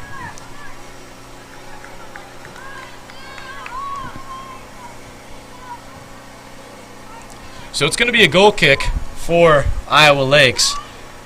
For Iowa Central, Iowa Lakes going to have to defend it here. Let's see what Shianta can do. She's going to go outside with it. Oriana just checked back into the soccer match. She's going to cross it over the center of the field. Big steal going against Kayla York. It's going to have to go down to Morgan Lawson. One-on-one opportunity. Lawson just going to play it out of play, out of bounds. Here comes a throw-in now for Iowa Lakes. Let's see what they'll do with it. You know, if they want to still be aggressive with the attack, they'll play it forward, but when you're up 3-0 with 13 minutes to go, you can just play it backwards. That's exactly what they're going to do right here to number 24, Abigail Thompson, who will play it in. Let's see what happens here. Shanta, right place, right time. She will get the save, her third of the match. And here comes the boot, crossing center line, intended for Kayla York, but Iowa Lakes, they got the header, game going strong for them. Going to play it back now. And right here, with 12 minutes, 45 seconds to go, you can start to milk the clock if you're Iowa Lakes. You don't necessarily need to be in attack mode. They will move it forward still. They were working left to right on your video screen. It's going to go back now. Sending it to 17. That's Aguilar. Aguilar going to lose it. Almost went back to the feet of York. She's going to send it the other way, though. Oriana going to have to go up for it. She's going to lose it. Oh, slide tackle going against the ball was number 10. That was Morales trying to get the save for Iowa Lakes. It's going to go the other way. Back to the team captain. That's Cardenas. She came in today leading the girls on Iowa Lakes, and goals scored today. Big factor on the defensive side of the play. You know, I mean, holding the Tritons to 0 points so far. I'm not saying that's how it's going to end, but huge kudos to the lead sweeper for them. Once again, that is Laura Cardenas, team captain in the backside. Poppy Goffin to send it up, and away, and out of play. It's going to be a throw-in now for Iowa Lakes. It'll go to number 8, Fajardo. She's going to send it down the line. It's going to go off the head of Jaffer. So they're going to do the exact same thing, but in better field position. Fajardo. Off the head once again. Lightning strikes twice, and it goes off the head of Jaffer once again. And again, they will have better field position. It'll go back to number 8. Fajardo. Going to play it more central here. Great block that time by Ellwanger. It will get around Ellwanger, and it will go to goal. 11 minutes to go here, and the final half to play. The Tritons are battling, but, man, I think this mental game, they're losing. They are losing not just from the terms of soccer, but mentally. You can see it. They've looked defeated all throughout today. And you know what? Iowa Lakes, they brought the heat. And Iowa Central, they couldn't cool them down. That's for sure. 10.5 minutes to go here. Harlan Rogers Sports Complex. Listen to Hank Ambrose. And Derek Cudd. Derek Cudd providing the play-by-play and color for the day for Triton Soccer. We're going to be covering the men's match against Iowa Lakes later on in the broadcast, so stick with us on the stream on Triton Nation YouTube channel. Here we go now. It's going to go to Bruna. She's going to lose it. Here we go with the Triton girls. Trying to hit Oriana, but it's going to get around her. That ball has not been Oriana's friend today, I'll tell you that much. It's going to go to Boyle now. Boyle going to play it backwards. Fajardo. Let's see what Fajardo can do. Cardenas playing it back, and they are milking away at the clock as if they were getting milk from a cow, Derek. Yeah. Cross center field line now. Trying to step in. Triton defender, that's Rushton. Kayla York now trying to play defense as a forward, but the ball movement is too good. I don't remember the last time the Tritons have had possession of the ball. It was a while ago, Hank. It was a while ago. The Tritons not applying a lot of pressure, sticking to the zone. It's going to go back to Jaffer. Jaffer with a stab at it to a block. Kayla York now telling her team to make a run. Here we go. Working the other way. Going to lose it now is Ellwanger. Aggressive play going down on the field. It's going to roll out of play. Let's see who gets to throw it in. It looks like Ellwanger will for the Tritons. 9 minutes to go. She'll play it downfield. Going to the top right corner. Tritons working right to left on your video screen. They're in Iowa Lake territory. 9 minutes to go here. It's going to be another throw-in for Ellwanger. We have a substitution. Jeanette Scholes to come in. Kayla York to come out. Can there be a miracle here, Hank? 9 minutes to go. That's a goal on average, 3 minutes. It's going to be a lot, but anything's possible, especially if you're Iowa Central Triton here at Harlan Rogers Sports Complex. Throwing it into Oriana. Oriana going to try to get in front of it to cross it over. Chetty wants it. Lauren Chetty, she was holding her hand up in the air to try to send it over, but hey, I'll take that. We got a corner kick, and who other kicking it than Jeanette Scholes, who just subbed back into the soccer match. 8.5 minutes to go. You can feel it here. The Tritons trying to make the most of it. Tritons. Live ball. Crossing it over. Who touches it first? Going to sail over the head of everyone. It's going to go back to number 5 now. That's Vanessa Hernandez in transition. 3-on-3 opportunity. Bruna is going to work around Morgan Lawson. She's nice with the stick shift. Moving back and forth. She's got the dance move. She's going to goal. She will fire. It's going to go over the crossbar. Shanta. Great ball awareness that time. The vision is key. You didn't want to go up and block that one to force a possible corner kick for Iowa Lakes. Great job at locating the ball and seeing that it's going to sail over the goalpost. Now we will see a substitution. Bruna Krachewski going to be subbed out. And you know what? She's been one of the best players today for Iowa Lakes. If not the best, the MVP of the game. Maybe by the end. We'll see in the post-game report. Stick around after the game. We're going to do a few minutes talking about how this game ended up. So far, we don't know, because we got 7.5 minutes to go here. And Harlan Rogers, the throw-in, going to go for corner. Vanessa Hernandez, it's going to get under her legs. Danny Bear is going to let it roll out of play. Chianta now. It's going to line up a goal kick. She's going to take it for herself. She's looking downfield for a Triton. Let's see who she aims for. Ugh. Cameron Young was intended target, but it's going to roll past her. Jeanette Scholes, though, she's a magician. She comes up with the ball out of nowhere. She's going to send it down to Chetty. Chetty with an wide-open opportunity. Chetty to shoot. She's got another opportunity now. Second shot underway, but it was off the head of number 17, Valentina Aguilar. So a corner kick for the Iowa Central Tritons. Let's see what Chetty can do here. She's taking no time for the setup. Lauren Chetty. She did wait for a few more Tritons to come back down. And here it comes. The boom. Ready, set, go to goal. Chetty to send it down. Chetty going to get it back after a block by a Laker. Chetty, a header to Jeanette Scholes and Poppy Goffin. It soars over the head of Poppy Goffin. With 6 minutes to go, that was one of the best plays that the Tritons have made. They maybe not have connected there, but they showed a lot of life. Showed a lot of maturity, a lot of energy. Let's see what they'll bring in to the last 6 minutes to go in the second half. Starting off with it will be Abigail Thompson. Got 2 balls on the field. Going to have to send that one back to the Youth League. Playing soccer over the Youth League today. Oriana steps in front of the ball. Morgan Lawson now showing off her right boot. She's going to send it down. Now she's a lefty. For the most part, we've seen her use her left foot a lot today, getting steals, and we've seen her a lot today as well. Jeanette Scholes gets through a defender. A Laker takes a shot at goal. It's going to block off the end and a foot of a Laker. It will roll out of play, and we will see a corner kick. Madison Rushton going to the corner. She's got a really strong leg on her. If she gets it up in the air, it could sail way over to us, Derek. 5 minutes to go in the second half. Getting it up. Oh, just off target, but I think it hit off a foot. Yes, they will say it hit off the foot of a Laker, and I don't think that was going to stay in bounds, so the Tritons got away with that one. Another corner kick. Madison Rushton, the mad dog, trying to send it into play. Let's see what she's got up her sleeve. Here she comes, and there goes the ball. Up. Send it up. Poppy Goffin steps in front of it. Morgan Lawson now. She'll send it to goal. We got a floater up in the air. It's going to end up in the hands of Valentina Jimenez. Jimenez, way to go with yet another save on the day. 4 minutes, 20 seconds to go at Harlan Rogers for the first match on the day. We got the Iowa Central women's soccer team playing up against the Iowa Lake Lakers. After this broadcast, we're going to stick with you on this stream as we're going to cover the men's as they take on the same team. Iowa Lakes Lakers once again. That one, be a little bit more fair advantage. You know, the Triton men's team, they only have 1 loss and 1 tie on the season. Iowa Lakers men's team, they only have 1 loss as well, 9-1.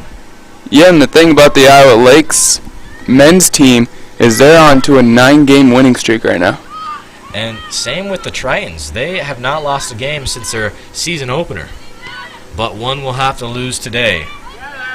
3.5 minutes to go here. Stepping in is Poppy Goffin. She's going to send it to the far left. She's going to hit. Eventually she's going to hit Morgan Lawson now. Morgan Lawson, the defender. In translation. Morgan Lawson to play it to Scholes. Scholes looking to the far right. No, she's going for goal. She faked out the broadcaster. That happens from time to time, Derek. She was looking way to the far corner, but took a shot at goal, and those are the exact players, the plays that you want. Someone that can fake out the defense and the players. Luckily, though, for Iowa Lakes, Valentina Jimenez was looking at the ball, and she was ready for it to come her way because they knew Scholes is a prime-time player in the Triton offense. Under 3 minutes to go here. You're listening to Hank and Derek cover Triton Nation Athletics here. Today we got Triton Soccer. It's going to go down to number 4. That's Franca. Joanna Franca. It's going to get away from her. Setting up on the other end. Nadia Jaffer. Jaffer going to play it back to her. Ping pong action. Joffer to go for goal, setting up a player. Tried to aim for Scholes, but it just got in front of her. 2.5 minutes to go here. The Tritons are desperate for a score. Haven't came away with one yet. Aggressive play on each affair. 2 minutes and 15 seconds left here in the second half. And it's 3-0 Lakers still. And if you're just tuning in, we're doing men's after this too. Iowa Lakes versus Iowa Central. Current women's score is 3-0 Lakers. But also, tomorrow night, we got the undefeated Triton volleyball team going up tomorrow night. Yeah, the Triton JV team will be playing tomorrow night. Minute and a half to go. And transition. Jeanette Scholes was intended target, but it got away from her. Rushton boots it up in the sky. Gonna need some binocs to cover that one. Minute 20 seconds to go. It seems like Rushton likes doing those boomers. Yeah, she's got a heavy foot for sure, and if it gets towards a goalkeeper, then more than not, then it's going to go into the back of the net. Today, though, with just a minute remaining, the Tritons may come away with a score of 0-3, and that will be a crusher here at home. It has been their first home appearance in over 2 weeks. They were set to play Nyack just last weekend, but their full team came down with COVID-19, which it's been a tough season for that, and the last 2 seasons for COVID-19. And we got to play safe here, though, so that's why we haven't seen any play from the Triton women's team in over 2 weeks here in Harlan Rogers in Fort Dodge, Iowa. 35 seconds to go here. It's crunch time. And it may just be at a point where the Tritons are going to have to build off it. They will still have an opportunity to sneak into the NJCAA playoffs and postseason, but it's going to be cutting it close, Derek.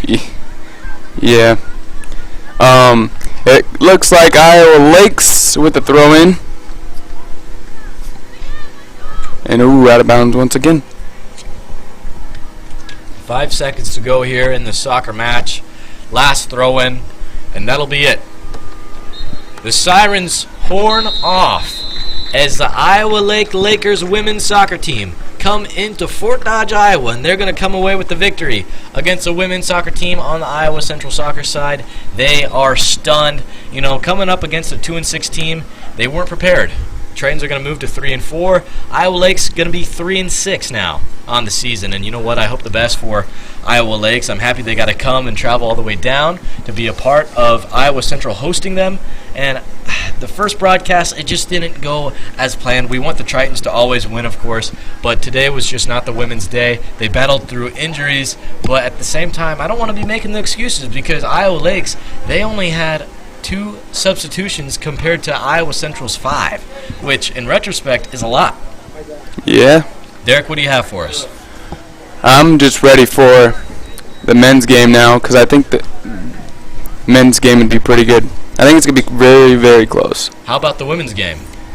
The women's game, I thought they did have good communications, but Iowa Central, that just shocked me.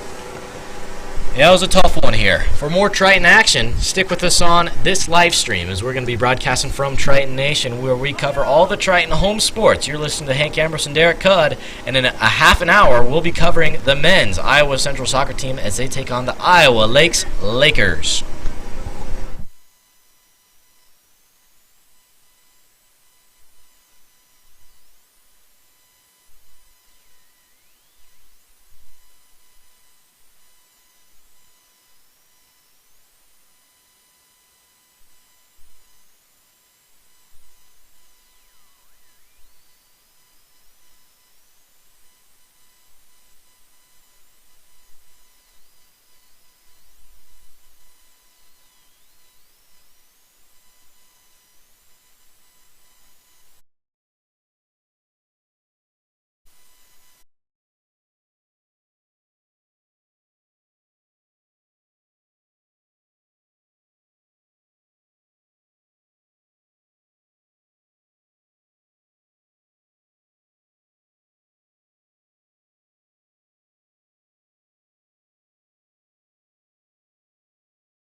Welcome back, Triton Nation. Just in time for your broadcast of your home Iowa Central men's soccer team as they go on to take Iowa Lakes Lakers. The women's soccer team just lost 3-0 in the opening one, and you know what? The men's soccer team, they're going to take it to them. They saw that they lost, and they're going to come out fire strong. The boys, 5-1 on the season compared to Iowa Lakes, 9-1. They played a lot more games so far compared to the guys, but we have lost just the amount of the same. You're listening to Hank Ambrose and Derek Cudd in the broadcast booth. We are up in the crow's nest, ready to go for 2 full halves of soccer, 45 minutes apiece. Let's go. Let's get straight into the starting lineups for tonight's contest. For Iowa Lakes, number 1, Tariq Ganga. 2, Luis Nahar. 3, Logan Roach. 4, Daniel Figueria. 6, Jose Miguel Bollo. 10, Sofian Mahuz.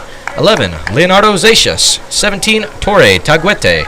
22, Henry Luco. 24, Brian Kos. And 33, Morris Dugan. Along with that, we have in-it goalkeeper, sporting the number 1 today, Come Griu. 4, Agustin Menendez. 5, Federico Belentende. 7, Kenneth Lopez. 8, Narvis Bent. 10, Tomi Polacci. Q Yurga at 11. 12, Jose Kalina. 17, Giovanni Kashan.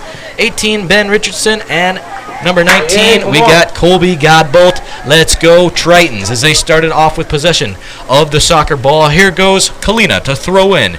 Hit Q Yurga. Tried to make a miss, but we're going to get right back into it. Giovanni Kashan to go out of play. Now we're looking at number 2, Luis Nahar.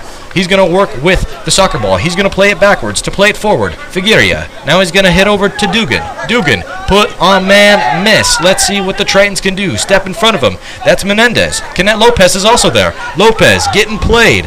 Uh-oh. Iowa Lakes, they're coming out strong. Working away the other end. We're a minute into the match. Big stab right there by number 17, Kashan. Giovanni Kashan. The Tritons. Wow. I'll tell you what, one thing I can tell right away about these boys in the Bumblebee uniforms is they can move the ball quickly. Lots of ball movement, lots of great ball movement, I should say. A lot of really good communication. Like, look at that find right there, but a big steal for the Tritons. Going to send it back to Kashan. Kashan, big time block into the center of the field. Working towards the center. Kenneth Lopez, the team captain. He's going to work it outside now. Trying to make a man miss is Godbolt. Godbolt. Sending it back over to the center of the field. Kashan going to cough it up to number 6, Bollo. Bollo now going to have to work away to his far right. Going to set up to the corner now, numero 10, Sofian Maghuz. He's going to kick it into the trees, aiming for some squirrels, Derek Cudd. 43 minutes, 15 seconds to go in half number 1. You are tuned into Triton Nation, listening to Hank Ambrose and Derek Cudd provide play-by-play commentary for your ears and eyes as the Tritons working left to right on your video screen. We're looking at the man himself in goal, Come Griu. He's going to play it out to number 5, Federico Belentende. Back to Lopez. Lopez going loco and going left. He's looking for Menendez. Menendez now. He'll play it outside. Aiming for the left mid. He's going to miss him. Tomi Polacci was there, but not in time. Switching the field now. A lot of switching the field, which is really good that your soccer team can do that, but it takes a little more time to work down the field. We've got a lot of time left in this first half. 42 and a half minutes to go in half number 1. Tomi Polacci trying to pickpocket steal the goalkeeper, Tariq Ganga. Ganga going to be able to boot it forward. Pickpocket steal. Come on, Kashan. Can't get there in time. Colby Godbolt. Going to be a big competition between him and Logan Roach today. It's going to be interesting to see them cover each other man-on-man defense. Godbolt won that battle. Godbolt kept it in play, and he's going to keep possession of the soccer ball. Here we go now. To Ben Richardson. Richardson gets Q Yurga. Q Yurga now. Godbolt got the speed, he's the flash, and he's moving down the field. Godbolt makes a man, he's tripped up, get the call, no, the head official will not call the foul that would have taken place in the penalty box. We should have a penalty kick to go the Triton way, but it does not. 41 minutes, 40 seconds to go, and our cameraman is stunned. The timeskeeper. The other soccer players are going nuts over here. You know, the Tritons got a lot of fans for the women's and men's team, but the men's, it's a whole different language, man. 41 and a half minutes to go here. We get loud on the bleachers. You're going to hear it in the broadcast. It gets exciting when the Tritons get to play on the field. On the attack that time, in transition, Henry Luco, who let it go past him. A foul was called. Let's see where the ball's placed here. Not for sure who it went against. It looks like it's going to go against Iowa Lakes. Kicking it will be Menendez, unless he coughs it up. Time still running here. Under 41 minutes to go in the first half. Menendez. Going to take his time. Find a man with those binocular hawk eye vision. Just going to sail over the head of Q Yurga. Ben Richardson using his head physically, not metaphorically there. 40 minutes to go in the first half. Going to challenge a call. Colby Godbolt going to cough it up to Ben Richardson. Let's see what Richie does with it. Rich going to send it down to Q Yurga. Yurga going to have to play it quickly now. Here goes Kenneth Lopez going toward the goal, trying to aim for Tommy Polacci. Polacci's going to miss it. Kenneth Lopez going to have to move quickly in transition because here come the boys in blue, sending it down and working to their own end. Let's see if Bellatende can keep it in. He kept it in down the line. That was a great save there. Oh, no, they didn't. Oh, that wasn't? Recall myself. Tricked me and Derek out up in the crow's nest. It was close. It was hovering over the line, but they will say that it went out of play. Logan Roach to throw in. And he's stepping way back. It looks like he's going to try to launch it. He will for goal. Kenneth Lopez won it. Going to send it back down. The Tritons are getting ready to go back and play here. Here comes Tommy Polacci. He's got the need for speed. He's working down. He's going to send it back now to Narvis Bent. Bent going to let it get past him. Komegru. Save it. 39 minutes and 23 seconds remaining here in the first half of the men's game. Heavy offense on each side. The defense has been there because the score is 0-0, but you can tell that the offense is superior in both sides. Who's going to come out with the victory today? It's going to be me and Derek Cudd providing the commentary for you today on Triton Nation. Menendez to play it back to Gru. Gru gets stopped up in the air.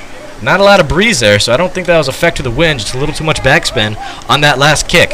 We're looking now back at Kenneth Lopez, who'll set up Godbolt. Godbolt, he's looking down the field, but he's going to fake us out and go back to the center. Oh, jeez. That one was a little shove right there. Yeah, that was an aggressive tackle, but we're going to keep moving the ball here. And so will Q Yurga. Q Yurga, dance on him, young man. Q Yurga, oh, fouled out of play.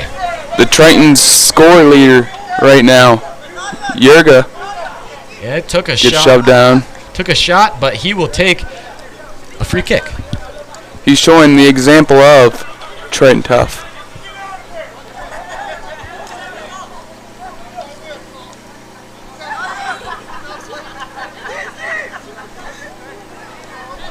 Here goes Q. Q's back there with Kenneth Lopez.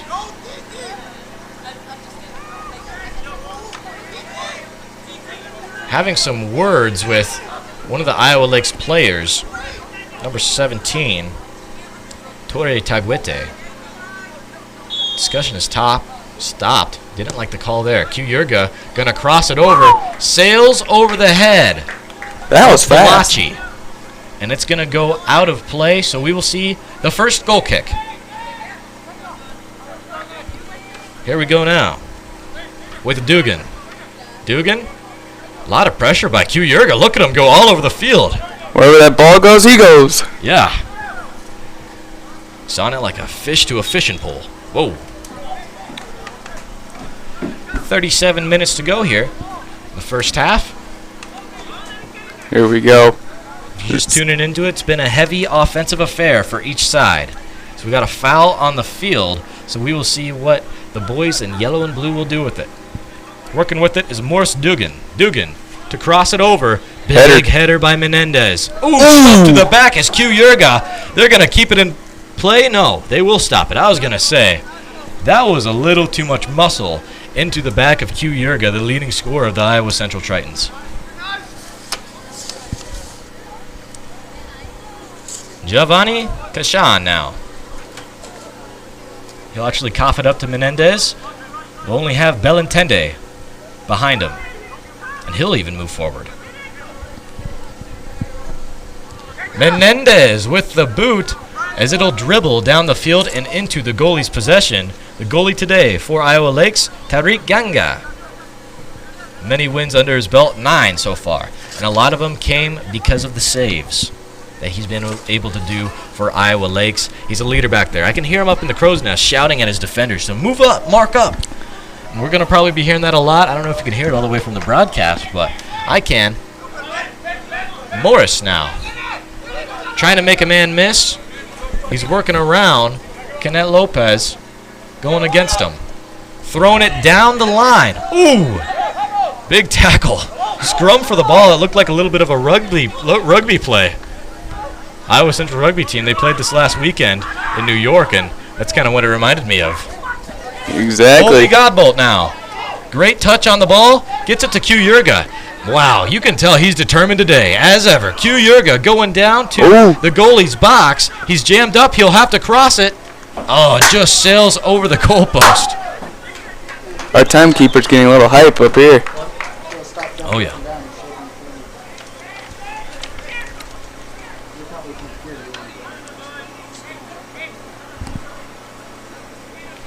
Daniel Figueria. He keeps it. He's going to kick it back to his goalie, Tariq Ganga. Ganga now playing it slow to Logan Rolch. Q Yerba is there, and he does not like any of it. He wants the ball back for the Tritons. He's hungry for a score. He's hungry for a Triton win to keep the winning streak alive. The Tritons have yet to lose since the first week of the season. They did just recently take a tie. Which is not a win or a loss. Thank you, Derek. You're welcome. Astute observation by the Diesel, Derek Cudd. What would we do without you, Derek? Exactly. Ooh, that should have been a foul right there. 5 minutes to go. Ball in play until Belintende had something to say about it. Get that out of here. Stoppage of the play. Let the guys cool down a little bit, as Logan Roach will be the man to throw it in for the blue and yellow. The Lakesmen, the Lakers.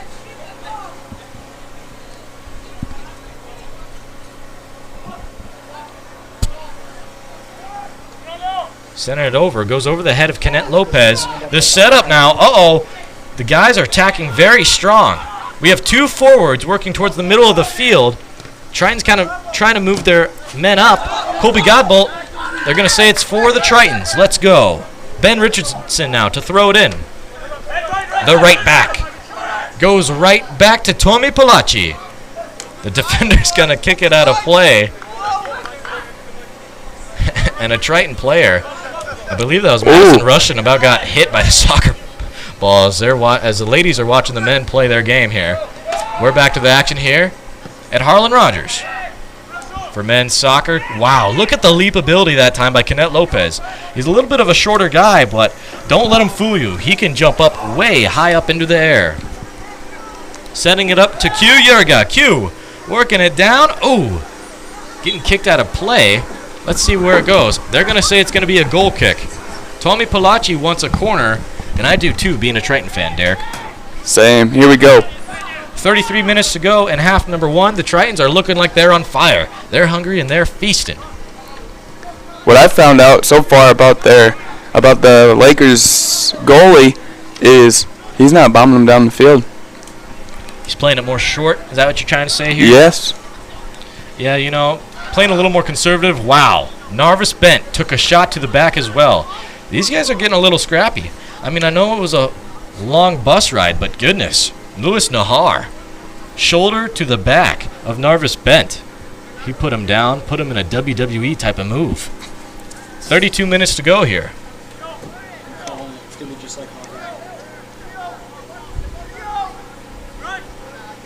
Let's see who sets up for the Tritons.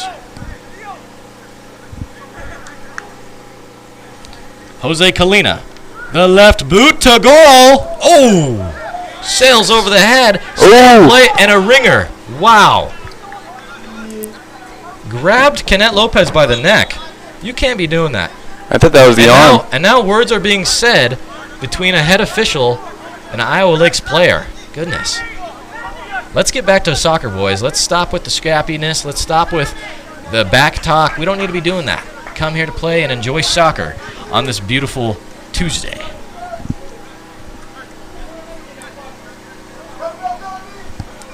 "31 minutes, 15 seconds to go here. at Harlan Rogers, we're looking at Kenneth Lopez as he lines up to kick for the Tritons. Tommy Palaci's also there, lined up to use his left. Let's see what they elect to do here. It will be Tommy Palaci to goal. Oh, Ooh. goodness. That's going to go back deep into the woods and over to the baseball diamond. Now, I'm excited for baseball and softball for the Tritons, but that's not until the springtime, Derek. Tommy Palaci sent the ball over there. No one's over there yet, Tommy. But the Here we boys go. are in the booth. Hank Ambrose, Derek Cudd in the Crow's Nest for Triton Nation, providing you the play-by-play coverage on Triton Nation YouTube channel. We got the men's soccer team going up against Iowa Lakes Community College. Great speed, great finesse work by Colby Godbolt. He's going to cough it up. It's going to go end over end and out of bounds. Ben Richardson now to throw it in.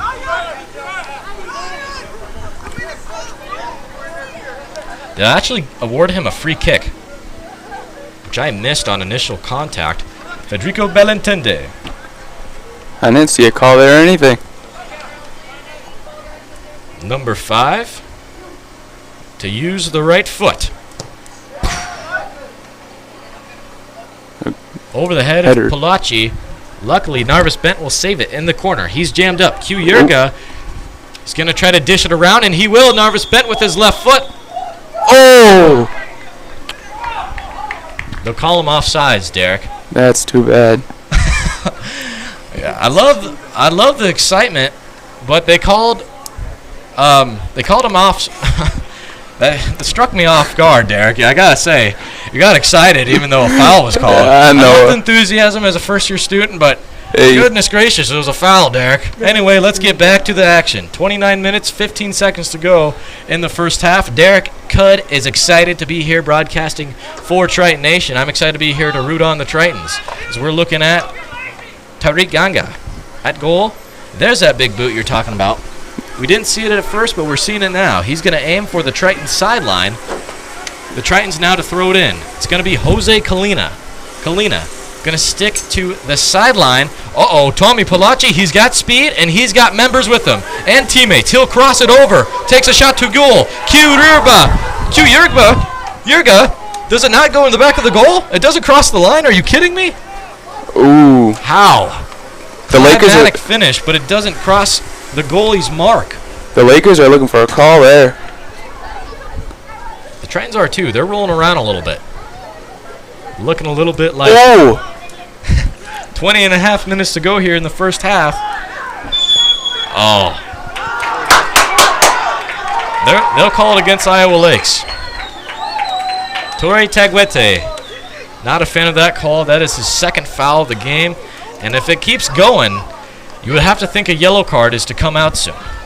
28 minutes to go here in half number 1. You're listening to Hank Ambrose and Derek Cudd, providing the commentary to the men's soccer match. Once again, that is 28 minutes to go here at Harlan Rogers Sports Complex. Who's going to be taking this kick? Agustin Menendez is back there, along with Kenneth Lopez. You never knew. Tritons like to do that thing where they send 2 men back there, confuse them, and Menendez will kick it. Little pooch That kick. way, oh. See, you always got to be excited, no matter what happens. Okay. Aim for a mid. They'll stop the play here. Some arguing on the field still. It's between the right back, Louis Nahar, Colby Godbolt, and the head official. And you really don't like to see this. Just wasting time on the field. Let's just get back to playing soccer. Couldn't you agree with that, Derek? Yes, I can, because you always want to win, so you don't want to waste time. Waste time equals waste playing time. Yep, wasting time does in fact waste playing time. There was a shove right 47 there. minutes to go here in the first half. There's a shove right there that the ref looked like he missed. And that's okay. You don't have to call every shove here. Aggressive play does happen. It just kind of has to go with the emotion, the initial reaction, if it was called for or not. It's okay to be aggressive in soccer, but if you intentionally try to hurt a player, you're going to get called for it. It's happened multiple times today, but let's get back to it here. The Lakers in transition. Roach Gonna send it to the corner. Uh-oh, the setup now. For number 10, it's Mahuj, who will go back to Taguete. Taguete gets blocked by Tommy Palaci, who's playing both ways. Q Yerga now. He's gonna send it to the corner. He's gonna hit Narvis Bent. Narvis Bent now with his left foot to go to Tommy Palaci. Not enough accuracy, not enough finesse. The Triton fans are getting loud and proud for their boys today on this Triton Tuesday, as we're going to see the second corner kick of the day.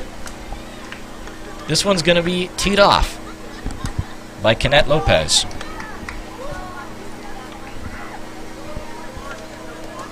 Here we go.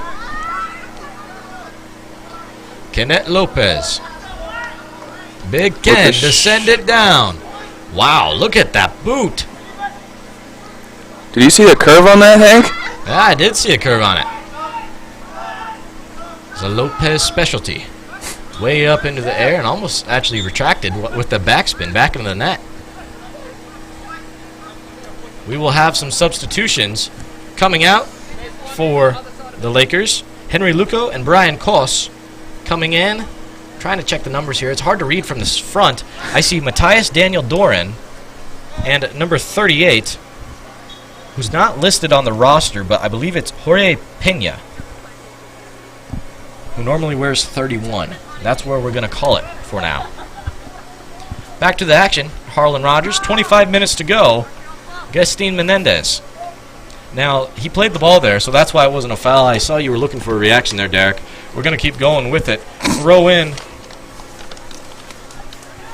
Menendez going to boot it down the line. Slow roller out of bounds. That took about 3 seconds off the clock. Got to make the most of your time. Looking at Louis Nahar. Nahar to play it. He's going south to north. The Tritons working left to right on your video screen. Big time boot that time by Menendez. What a find by Q Yerga. Q Yerga picks it back up. How did he connect on there? Does Q Yerga have a magnet on him? Goodness. Ben Richardson plays really good defense, blocking out the forward for the Lakers, Matthias Daniel Doran. And now Come Grillo will elect to boot it. Q Yerga trying to play down the ball. He's not going to win it. It's going to go back the other way. Matende going to lose it. Giovanni Cashan going to get past him. Setting up the other way. Logan Roach with his left foot. The great play in now. Here come the boys in blue. The Tritons going to pick it back up. They're wearing white today. The Tritons now looking downfield with Colby Godbolt. Oh! Q Yerga can't get a good foot on the ball, and he's going to let it get away from him. It's loose. Q Yerga now tries to step in front of the pass. What an interception that would have been. 23 minutes to go in half number one, and this half has gone by quickly. What do you have to say about that, Derek? It's going by fast. I did not expect it to go by this quick, but it's still 0-0.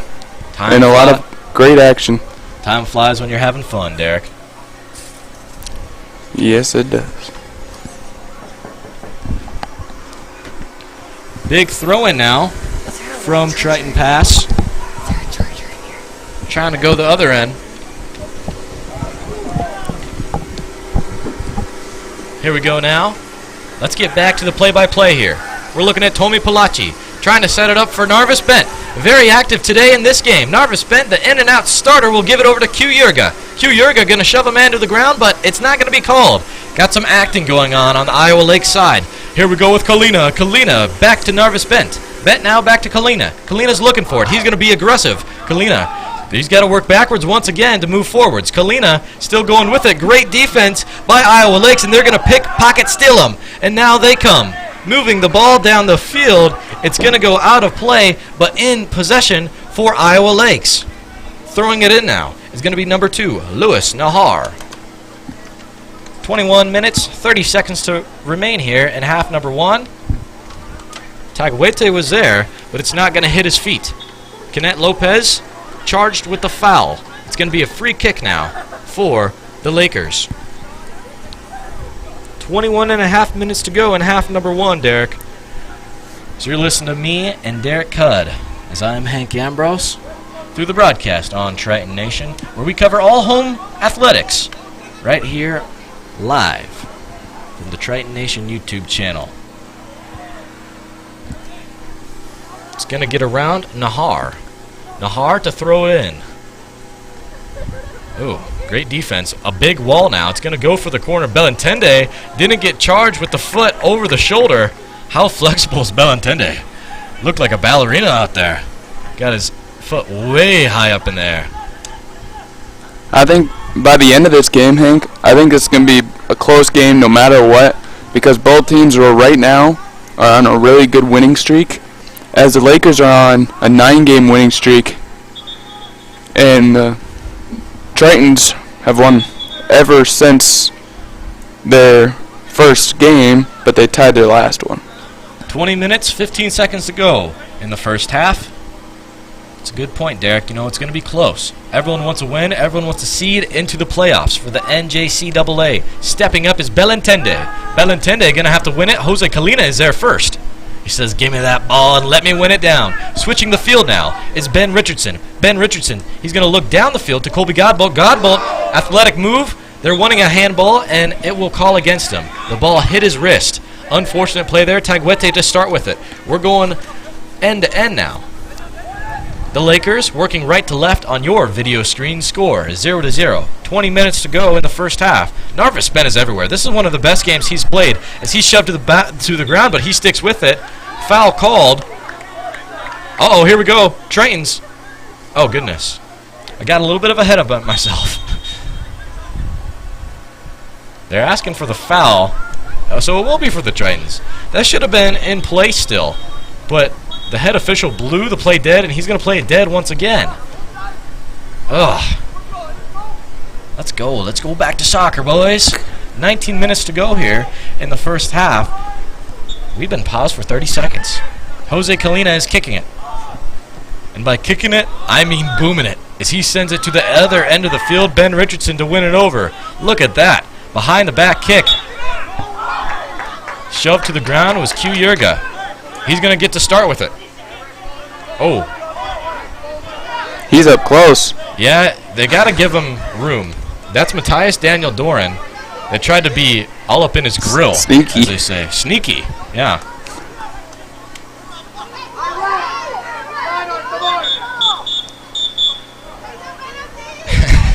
Q Yurga's trying to be sneaky. He's trying to inch it a little forward. Here we go. Q Yurga to line up the kick. Matthias Daniel Doran has built a wall. Daniel Doran is going to let it sail over his head and out of play, as we're about to see a goal kick from Tariq Ganga. 18 minutes to go in the first half. The teams are looking fierce. Big rivalry today. In state, Iowa Lakes. They're coming down to Fort Dodge, Iowa at Harlan Rogers Sports Complex to take on the Tritons, whose winning streak will end here. Much more and much to find out later in the broadcast, as you're going to stick with me, Hank Ambrose, and Derek Cudd providing the play-by-play. Derek's going to take over the play-by-play in half number 2. 17 and a half minutes to go here. Jose Kalina, the vertical leap. Man, he's getting up there today. He's got the bunnies. The hops, my friends would say.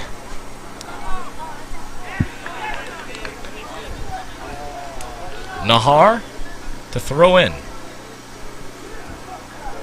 He's looking for the corner, and he will aim for it.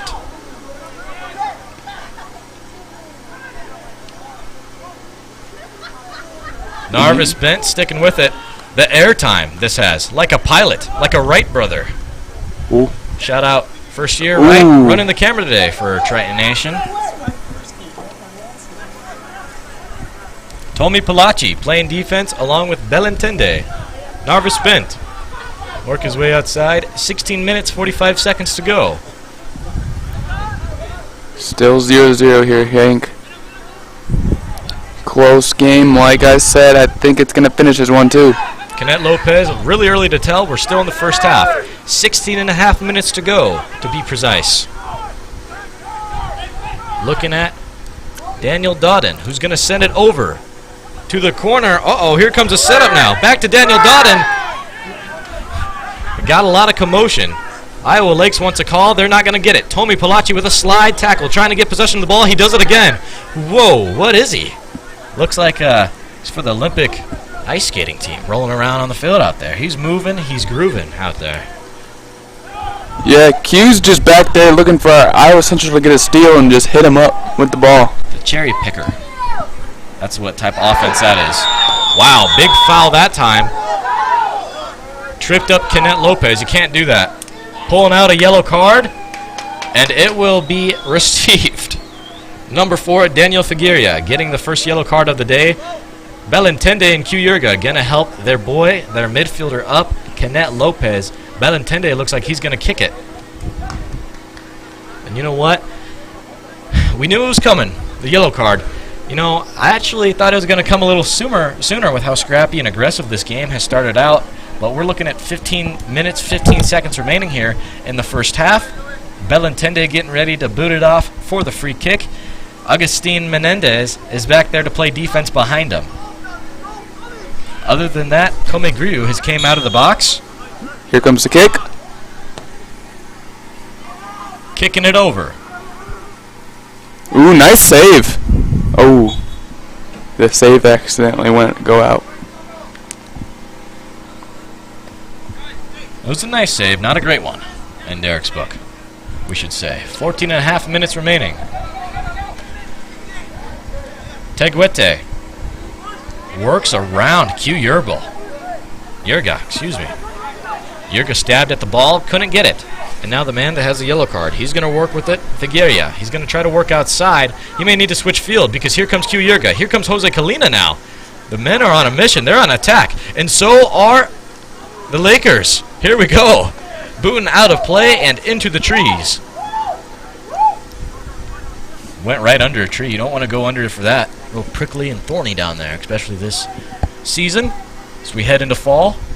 Yes, 14 minutes left here in the first half. Lakers versus Tritons.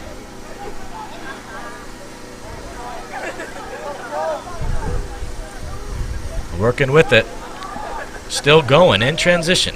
In translation. Wow, here we go. Komegriu going to have to step up. Beautiful maneuver by our goalie. The save of the day so far. Griu going to play it back to Belintende. Tende throwing it over. End over end. Going to sail over the head of the left back, Morris Dugan. Dugan going to keep possession of the ball. He's going to change the field, the side of the field. And here we go to the corner. Trying to get saved now by Sofian Maghuj. Maghuj, oh, shove in the back by Belintende. That was out of spite and frustration, I believe, because that was clear as day. 13 minutes to go here. In the first half, Hank and Derek in the broadcast booth up in the Crow's Nest. Beautiful day to be out here at Harlan Rogers Sports Complex. Beautiful day to play soccer. We're in Fort Dodge, Iowa. The clouds are coming in, actually. It's getting a little less light outside. Heading into the mid-afternoon here. Looks like they're moving quickly, though, at least. Jeez, and we're taking a lot of time to set up for this kick once again. This is something that's got to be corrected in the second half. Taking too much time off the clock. Let's get back to playing soccer. Nahar's going to send it down. It's going to get outside. Ben Richardson was there to play defense, but no defense was needed as it will play out of bounds. Substitution now. So we will see Daniel Figueria come out. Let's see who comes in. Looks like a new player. Isaac Pontes to come in. No. Rivaldo present. Excuse me. Those numbers, they're hard to tell from the front. Here comes a sub player. Great save by Komegriu, and an even better save by Kenneth Lopez, using the non-dominant left foot. Wow. I'd hate to be the person fetching out of those trees, those balls. Jorge Pena gets his ball stolen by Jose Kalina, and Kalina didn't have a very accurate pass. So it'll sail out of play. Teguete. He's going to play it over now to Dugan. Dugan's looking for it. Back to Dugan. They hit his man back and forth to him. A little whiplash effect now as we're looking at Daniel Doran. Doran now to go to the corner. Daniel Doran going to cough it up. We're looking at Kenneth Lopez.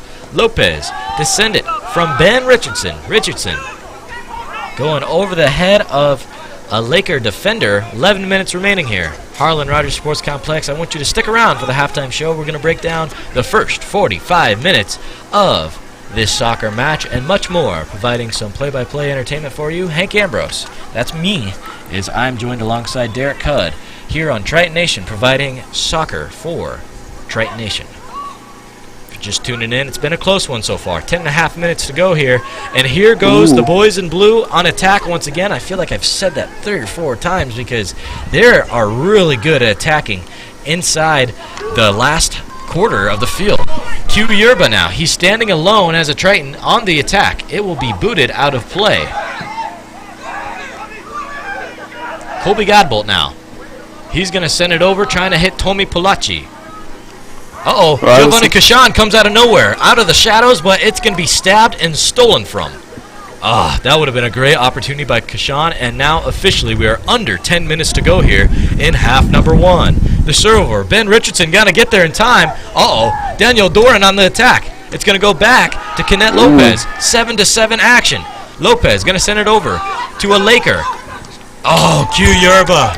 If he was just one step ahead of himself, it would have been way open for a goal. With a date for destiny to score in the back of the net, he might as well rolled out the red carpet to go and score. That one's a life sucker. Which team will score first? So far, it's looking like dominating time of possession has been Iowa Lakers. We saw that for the women's match as well, but the Tritons, their defense is so superior. They're staying in there tough. Kome Griu is making the right reads.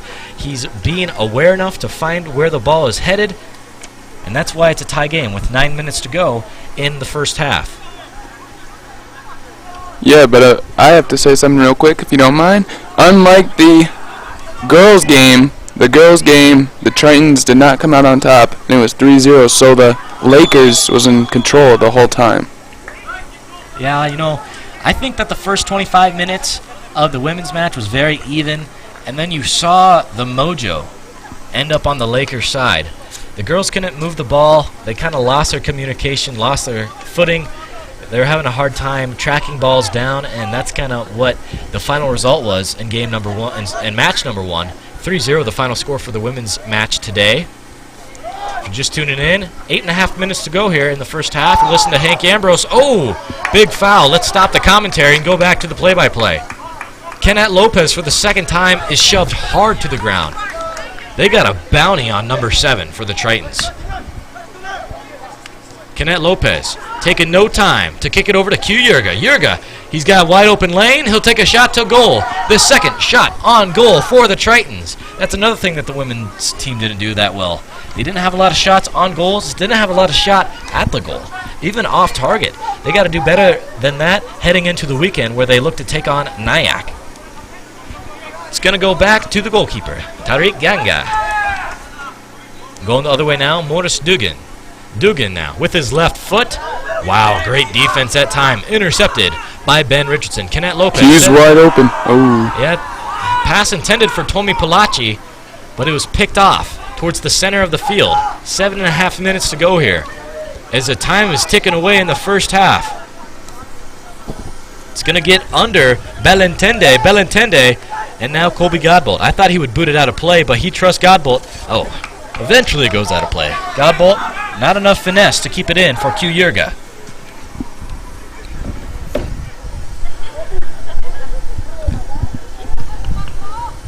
Seven minutes here remaining in the first half.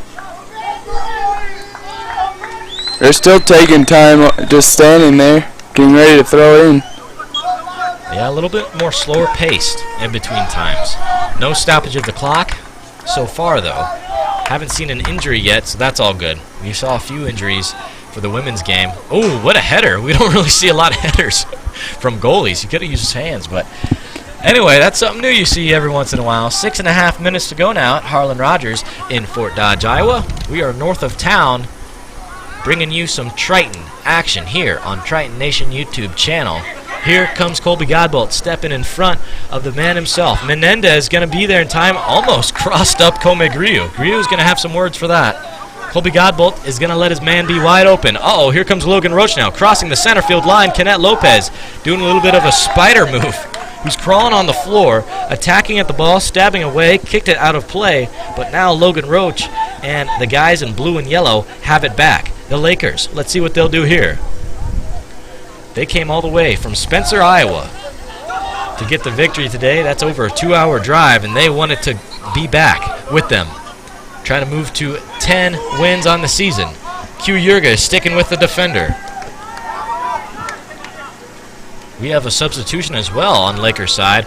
Abdallah Saeed. This is the first time I've seen him into this soccer match. I apologize for missing him subbing in.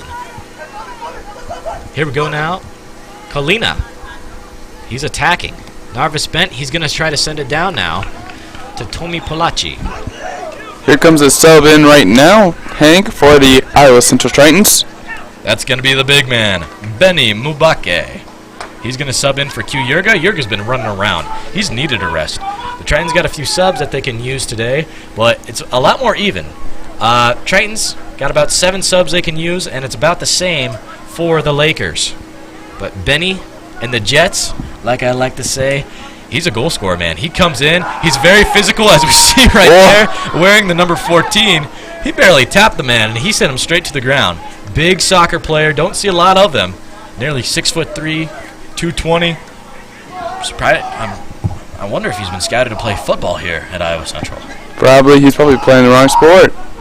No, he's in the right sport. Let's not get that confused. He scored many goals for us, Derek. Don't get ahead of yourself, buddy. Jeez. No, we love to have him in a Triton soccer uniform. 14 minutes, 15 seconds to go here. Wow, big foul that time. It's going to go against the Lakers. That's kind of hard to do. To send Giovanni to the ground. He's another bigger soccer player. Size advantage his way, but sometimes it's nice to be a little bit shorter. Kind of like a Colina or a Kenneth Lopez. Because they're a little more quiet on the field. You can't hear them coming from that far away, and they're a bit closer to the ball with their legs. Here's Benny.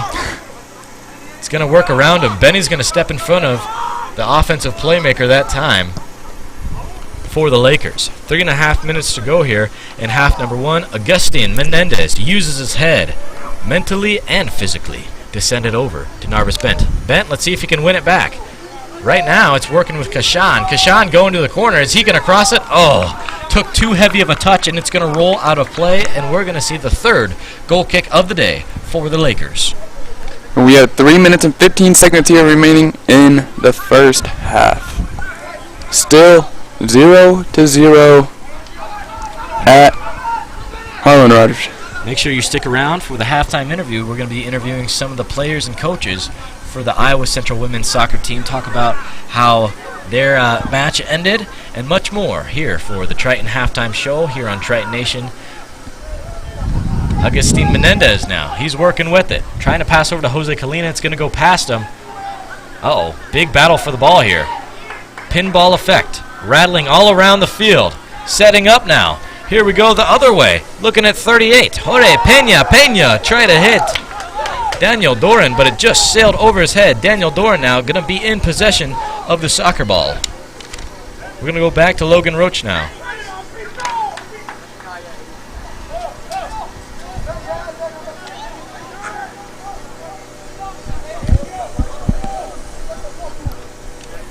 Here comes number 3. That's Logan Roach on the throw-in. 2 minutes, 5 seconds to go here at Harlan Rogers. Winning the ball is Colby Godbolt. Use your vertical leap and win the ball. Here comes Ben Richardson trying to play defense. Come Griu going to have to step back. Oh, now that's kind of a baseball move where the first move you make as an outfielder is stepping back, and thank goodness he did, because that was a high fly ball, if you will, and would have ended up into the back of the net if he didn't get back there in time. Benny Mubake, he's running down the field now. So we're looking at Morris Dugan. It's going to get away from him. Logan Roach now. Roach is going to go back and forth, shove to the ground. It's going to go back to Iowa Lakes. Kenneth Lopez was the jury of the call there.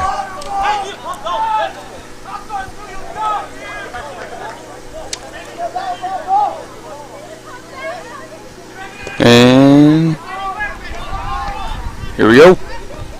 Yep, we're back in action here. We're looking at Rivaldo present, trying to hit a midfielder for the Lakers. They're playing backwards. They're trying to waste some time. I think they're a little bit scared of these Tritons. We're just under a minute to go here now at Harlan Rogers. Score 0-0 in the first half. Let's see if anything changes. Benny Mubake goes up, but he gets thrown to the ground. Haven't seen that. But he comes right back up.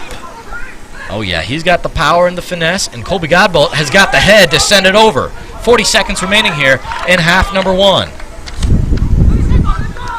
Let's go, boys. Ben Richardson to throw it into Godbolt. Godbolt back to Richardson. Richardson's looking up. He's going to play it to the center, trying to hit Giovanni, but no. 3. So close. 25 seconds left remaining here in the second half. One opportunity with Jorge Pena. Jorge Pena going to send it way over the goalpost and where the youth league plays.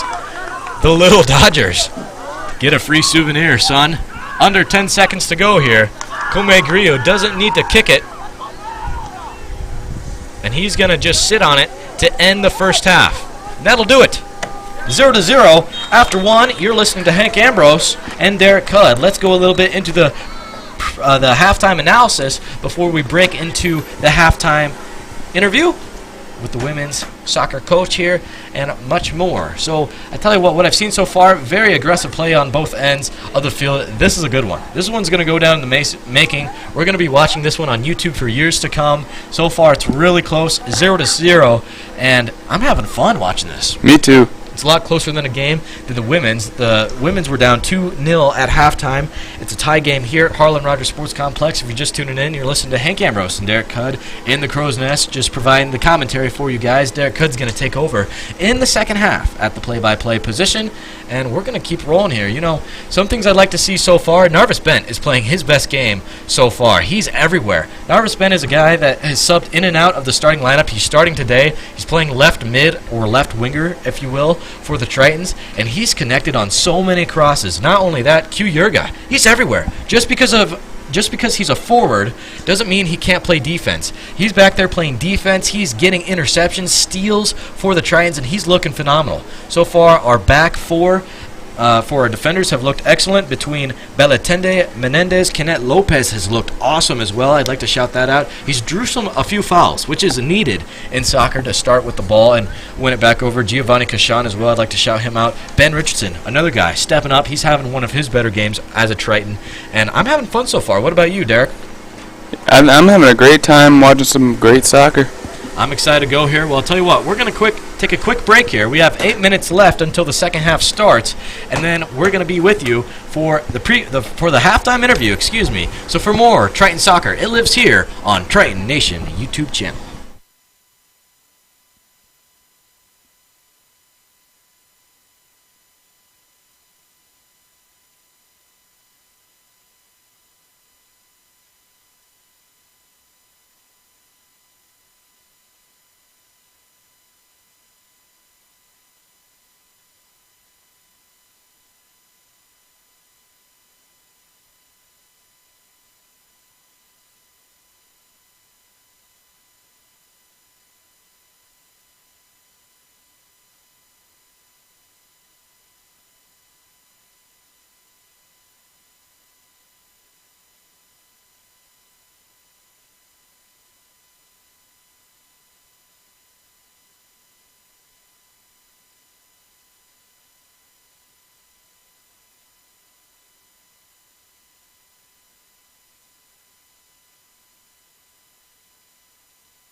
Triton Nation, we are back for the halftime interview here. I'm here with the head coach for the women's soccer team, head coach Riley Miller. It's your first season as a head coach. We just got to the midway point in the season, 3-4 so far. How do you think you guys are cooking? At the moment, you know, we're struggling with our numbers, but we are hopefully going to be able to get some fresh legs back by next week's game.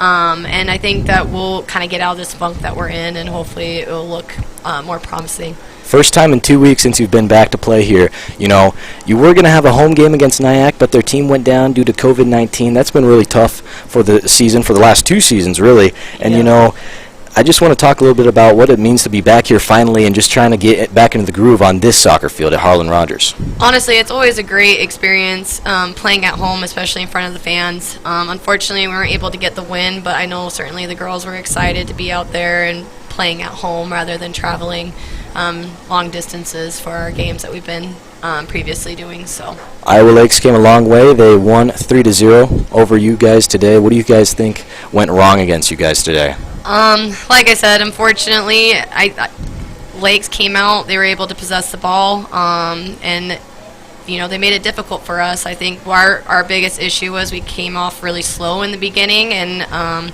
you know, as soon as that one goal went in, we dropped our heads. Second half was much better. You know, it's just unfortunate. So I got to say, I got to add on to that. You know, earlier on in the season, I think that you guys have played even better second half. So that's really good to see. That's a great quality. You guys are always fighters. A lot of Triton sports are like that. yeah, and what I hope, you know, right now we're kind of like a one-half team. We just need to get the consistency down, so we're going to be playing the full 90 minutes. That way, you know, we're coming out strong right from the very beginning.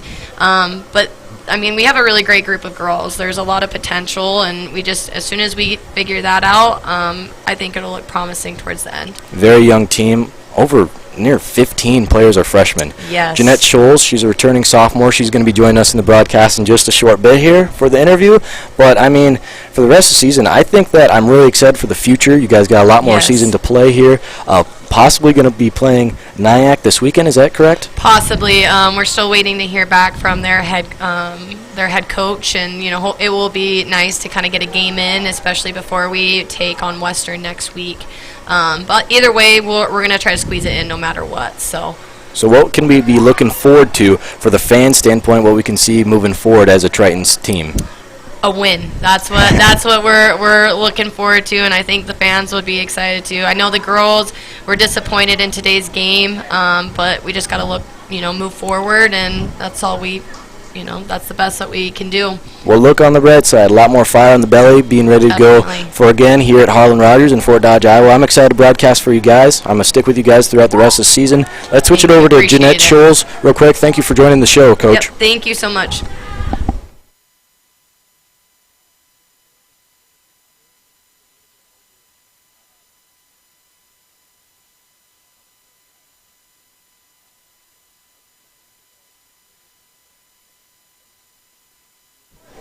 We are back here with Jeanette Scholes. She's a sophomore returning player for the Iowa Central Tritons.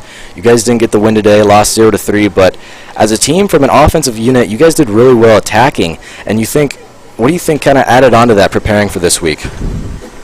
Sorry. About attacking today. You you guys looked good at moments, but you couldn't execute near the goal. What do you think kind of was the reason for that?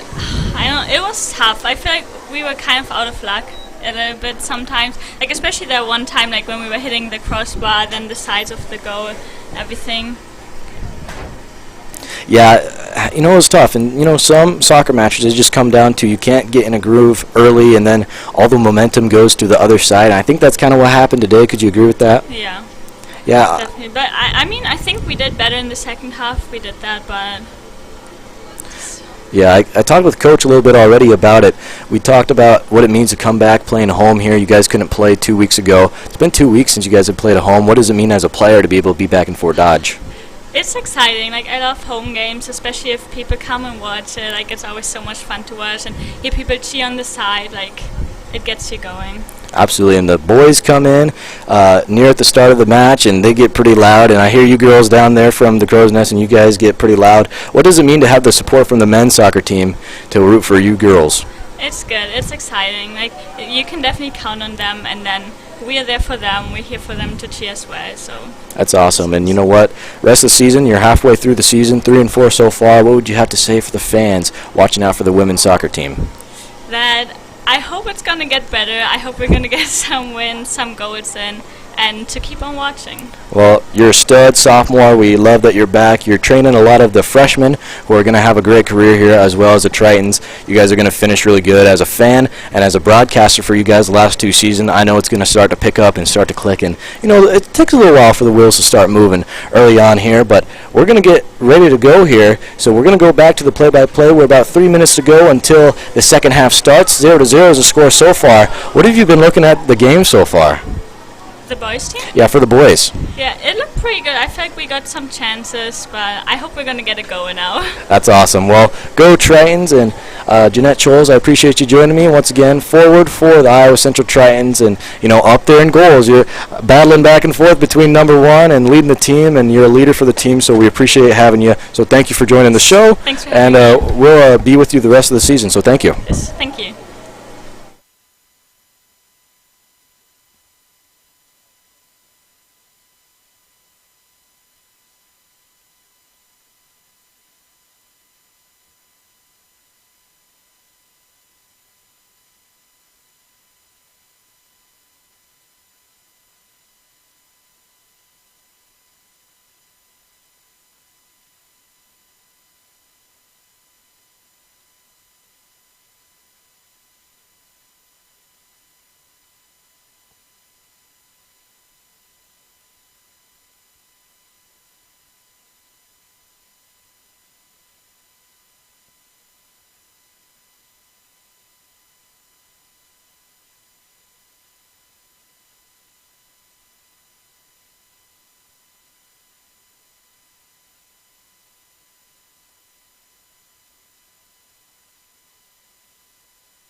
Welcome back, Triton Nation, as we're ready to go here. Score 0-0 as we're heading into half number 2 here for the Iowa Central Tritons. I'd like to shout out our cameraman and graphics operator, Wright Hill Piper, up here in the booth. Love to have him. I love the extra support here. We also have Rusty and Lauren here, and Clint, a guy that graduated from here last year, big role model in the program, and now we're back, and we're rooting on the Tritons. You're listening to Hank Ambrose and Derek Cudd in the booth. I did the first half play-by-play. We're heading over to the first year, the Big Diesel, Derek Cudd. Take it away, big man.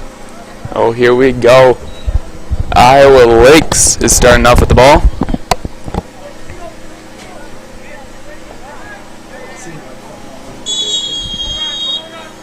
And we're live.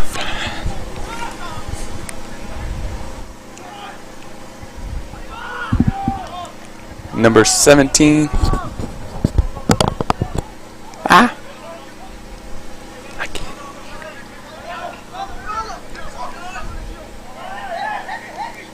Iowa Lakes taking down the ball down the field.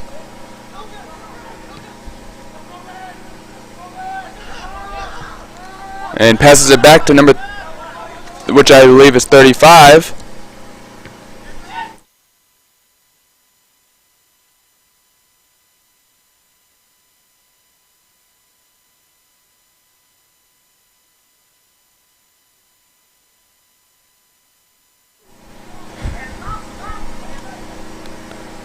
And a pass in from the corner to the attacker.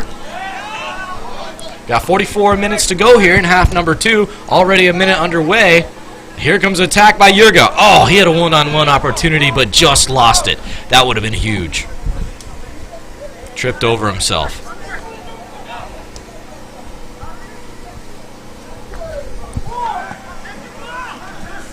Number 20. Iowa Central with the ball.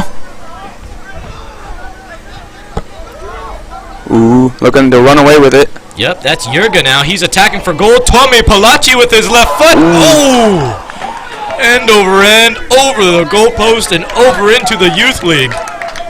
Goodness gracious, that was a bomb. See ya later, soccer ball, as that's headed way north of us to Algona. Well, if it goes a little left, maybe Humboldt. Pass to Luce Nor. And Iowa Central with the ball.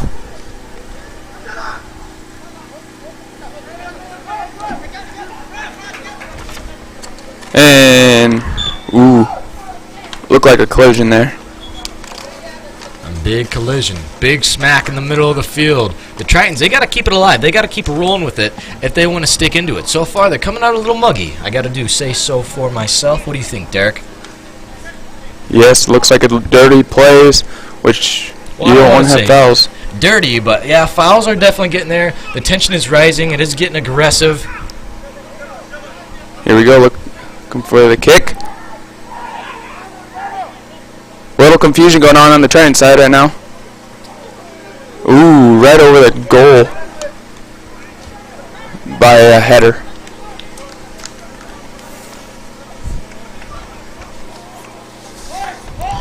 Goalie Comey Grew.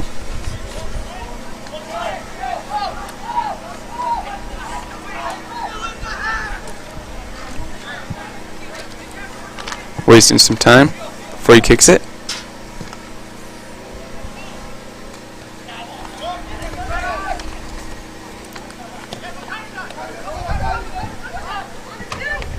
And the Triton defense looking to stop them, and they did. And there goes the Tritons running after the ball. And Iowa Lakes Lakers.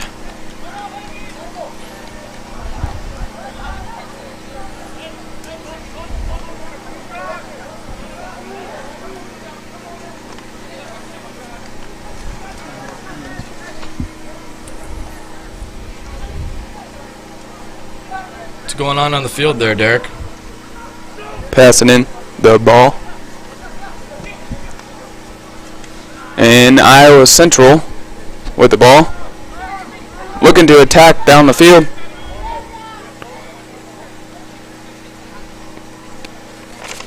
Q Yarga.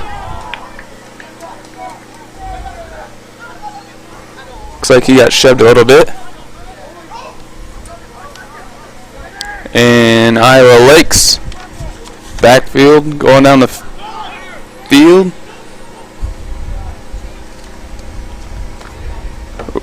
Ooh, was looking for a pass there from Iowa Lakes.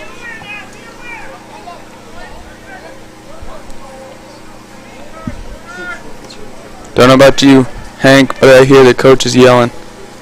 Yeah, Coach Pablo, he's wanting just a victory. As the Tritons didn't get a victory earlier, they want it coming in today. Yes.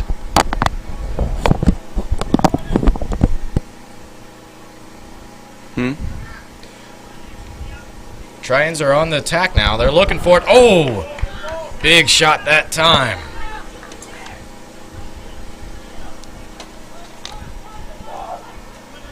And Iowa Central looking to Passing the ball, number.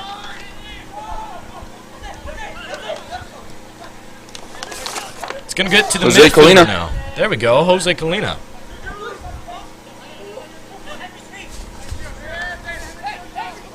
Luis Noir with the passing. And the Triton defense looking for a steal, and they completed with the steal. Yurga now. One man on a mission. He's got Goes Tomi Q. Palachi coming up. It's going to be a big time steal that time by an Iowa Lake Laker. Lakers, I see a few new faces. They're utilizing their subs. Here comes Kenneth Lopez, the lefty. Oh, 39 minutes to go in half number 1.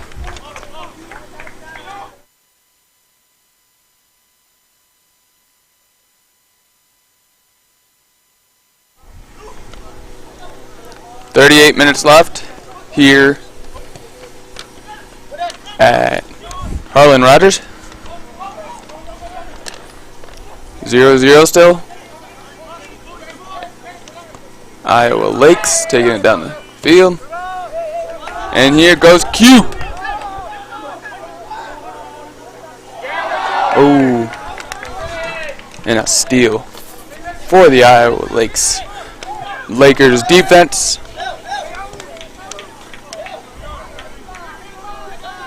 Ooh. And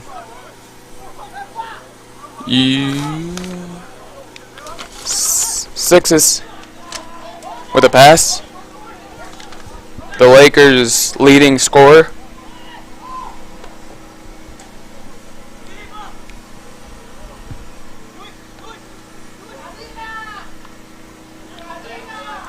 Colina.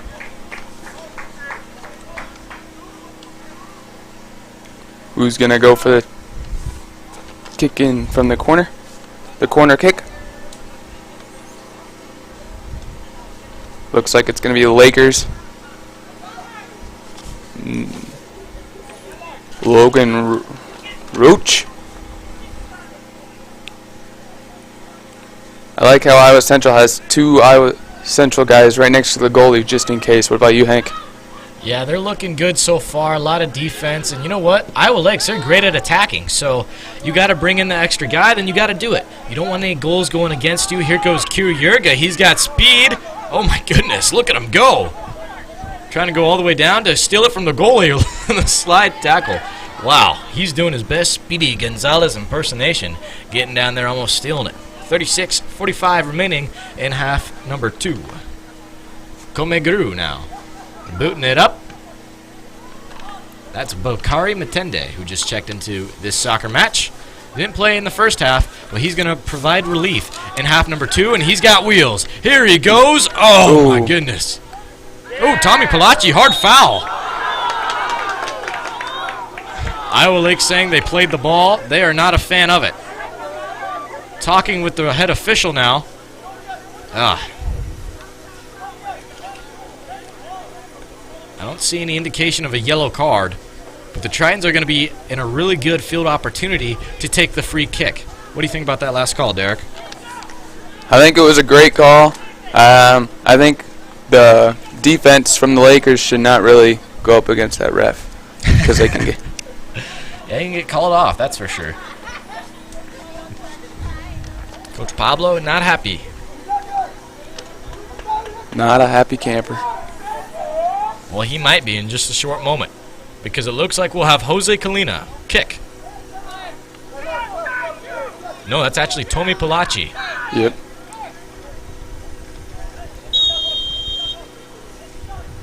Tommy going for a goal, but it will be headed and booted out of bounds. 35 minutes, 20 seconds remain. Taking no time to throw it back in, and it goes back into the trees. Taking down the birds back there. We're just trying to have a nice little calm Tuesday. Here comes Ben Richardson now. Like I said earlier, Hank, I'd hate to be the one looking for those balls. Yeah. Here comes Iowa Central's Q Yarga.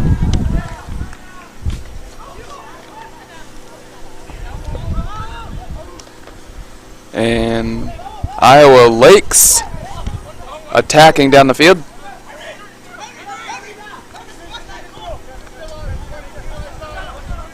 pass to an attacker for the Lakers. The Lakers keep on driving it down the field. Ooh. And Iowa Central with the steal. Q Yerga with the ball. To Narvis Bent. Jose Kalina. Goodbye. Kalina. Take off. The Harlan Rogers Sports Complex is right next to an airport, but goodness. Could have been a nice souvenir there for any airplane travelers coming over the soccer field. That one went way up into the air. 34 minutes to go in half number 2. Here comes a cross. And a nice save by Colme Gru. And here comes the defense for the Iowa Lakers. Pass to an attacker.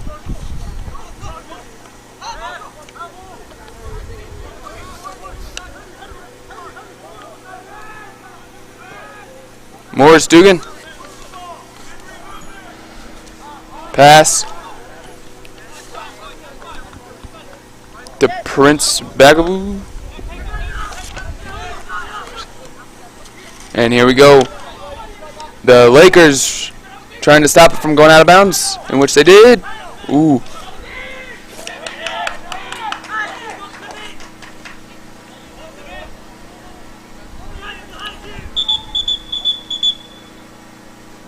Colina was trying to move up a little there.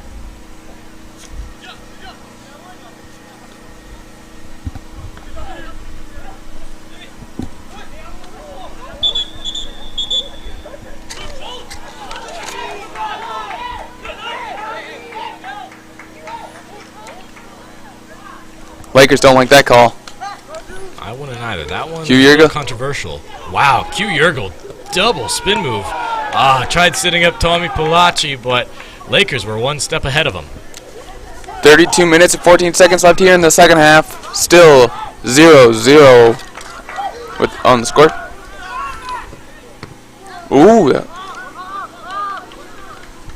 Iowa Lakes. Oh, no. Two Collision. headbutts Oh no, that's between Iowa Central players. That's Kenneth Lopez and Federico Belintende. Oh goodness.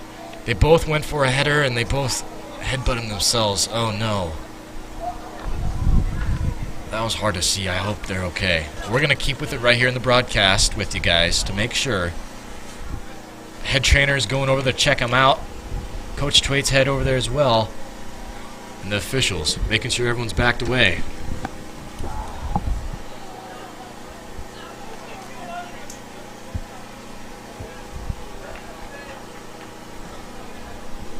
Jeez, that was a big time shot. We're going to keep it right here. Both the guys are down so far. While we wait to see how they're doing, let's talk a little bit about the game so far. 31 minutes, 56 seconds remain in the second half, and it's a tight one. It's very close. The energy is getting really high. The enthusiasm is still there. We saw it right there in that collision. It was just two guys going full head of steam at each other. Once again, Federico Belintende and Kenneth Lopez butted heads, and they're down on the field now. Their guys are going over there to check them out. Here we go. Oh, jeez. That did not look good. I hope they are okay. Taking some time to lie down. If you missed it, they collided heads when they were both going for a header that was central of the field. I'd like to report that they are active, they are moving, they just seem to be on the ground so far, and they hit hard. And we know that just 2 weeks ago, Katie Bennett, freshman midfielder for Iowa Central Tritons, she had a really bad concussion for them. And soccer, it's a tough sport. You gotta be really tough to stick in it, scrappy all game. You're always going 100% at your full speed, and you know this happens from time to time, and you hate to see it. It's a part of the sport. And I hope our guys can come away healthy, safe. And it looks like they're going to help Belintende up. Kenneth Lopez is still lying on the ground. Federico Belintende gets up to his own power. Coach Twait's going to help him up.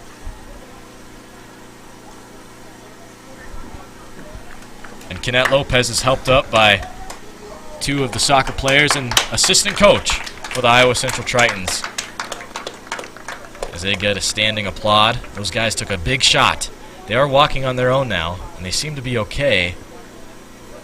I would assume that they're going to be out the rest of the day and get checked for concussion protocol, which is a huge shot. Those are two great players, both starters for the Iowa Central team, but it is most important that they're healthy and they're ready to go for their future as a Triton and so much more. But they are up and they are moving, so I give praise to that. Thank goodness they are up. Once again, that was Federico Belintende and Kenneth Lopez. Let's see who fills in for them. Hanko Leary is one of them to come in. He's wearing the number 13, and we'll have another substitution come in. I'm waiting on his number. I do see him approaching the field right now. Colby Godbolt, who started the game at left mid, is coming in, maybe playing a central position. Let's see. Otherwise, they'll have to move someone else to the outside. I see what's going on. They're going to have Bakari Matende go in for Kenneth Lopez over the middle, and they're going to keep Colby Godbolt on the far right side.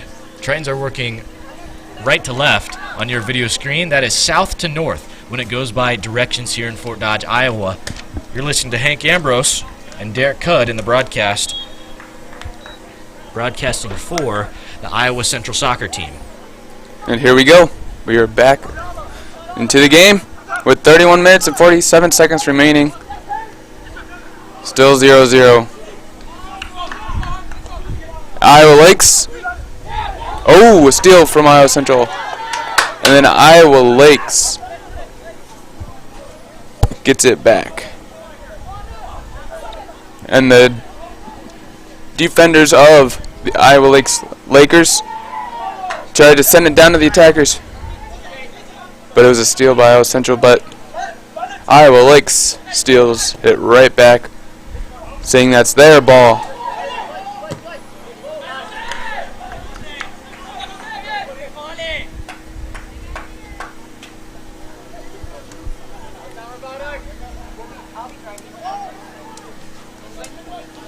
Back to the action here. 31 minutes to go, and here comes Iowa Lakes. They are on the attack. Uh-oh, here we go now. Ooh, big slide tackle. Colina put his foot into the end of the ball. And we're going to see a free kick now for Iowa Lakes.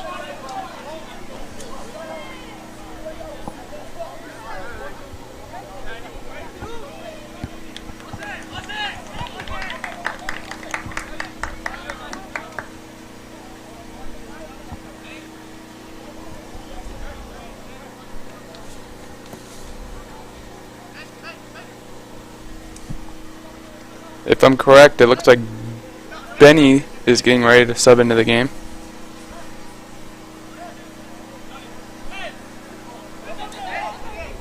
But as of right now, we're looking to play still here. Lewis Nohar gets a free kick.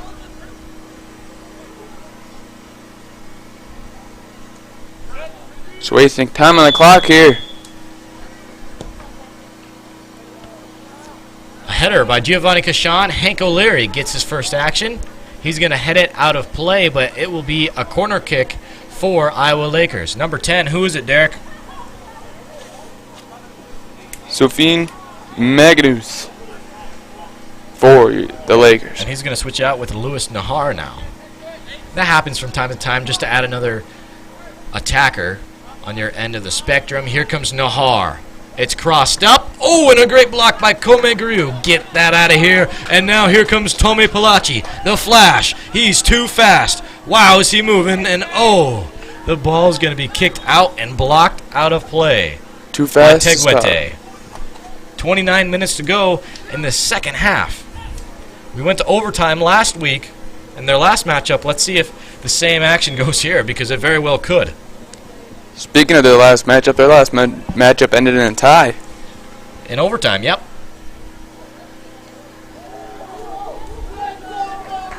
Let's hope this game does not end like that, because we never want to see a tie. Benny Mabake subbed back in, but Benny in the Jets is rolling for the Iowa Central Tritons. He's playing forward, and he's such a physical player. I love we got such a physical sub out there who's going to body all the defenders he gets around, and he's just another guy that finds himself in the perfect position at the perfect time. Uh-oh, bad opportunity here. Hank O'Leary, oh, thank goodness for the sub. Hank O'Leary steps in and boots it out of play. Iowa Lakes with the throw-in. Palachi. Saving it from going out.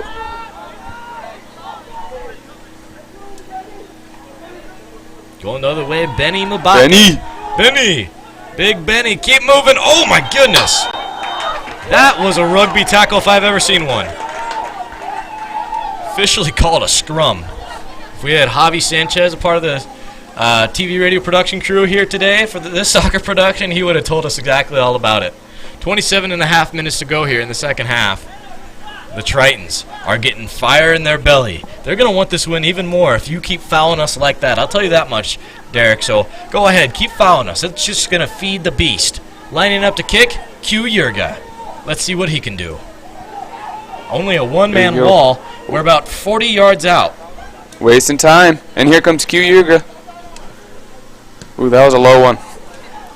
Yeah, I don't know if that was just kind of misread by Q or if he intended to pass to a Triton attacker and it just went haywire, but it didn't look too great for the Tritons. They did get it back. Oh, my goodness. Q Yurga got tabletopped out there. They're not going to give him, they're not going to give him 2 fouls in a row, though. Here we go now, working the other way.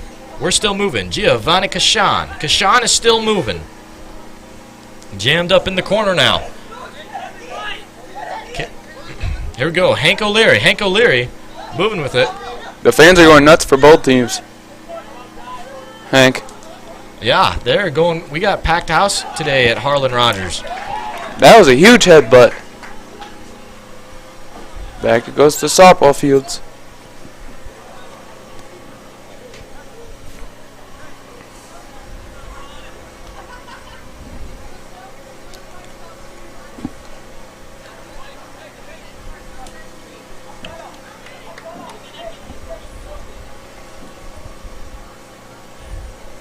.26 minutes to go.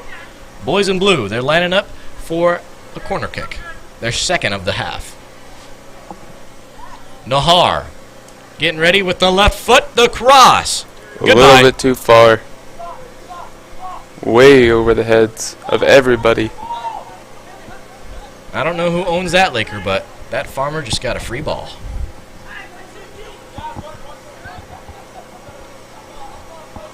Goal kick now, Comegriu. Let's see what he does here. We saw a lot of long bombs in the first half. I think he's looking long here. I haven't really seen him play it short too much. Oh, yeah. Goodness gracious. That's a floater. Benny. Giovanni Kashan. Whoa. Way up there. Let's see who jumps on it first. Oh, my goodness. That's insane. Here we go now. In transition. Kicked out of play here.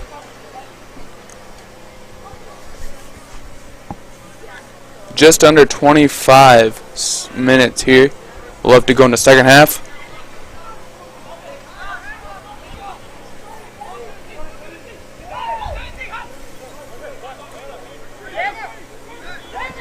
Here we go. Oh, that was a good kick, but out. Their goalkeeper kicked it from his end of the field all the way to the other end. Didn't touch anyone. It almost actually went full air distance as well.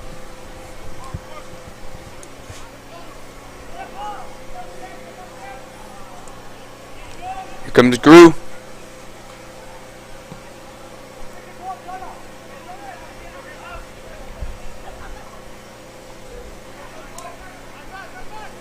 .24 minutes to go in the second half. Derek, what do you got for us? Some awesome Triton soccer. And here we go. Ooh. Is he... Okay, the Tritons. The Lakers currently have the ball. The attackers. Think it's going well so far today for the Tritons? I think it's going well for both teams because it's pretty good.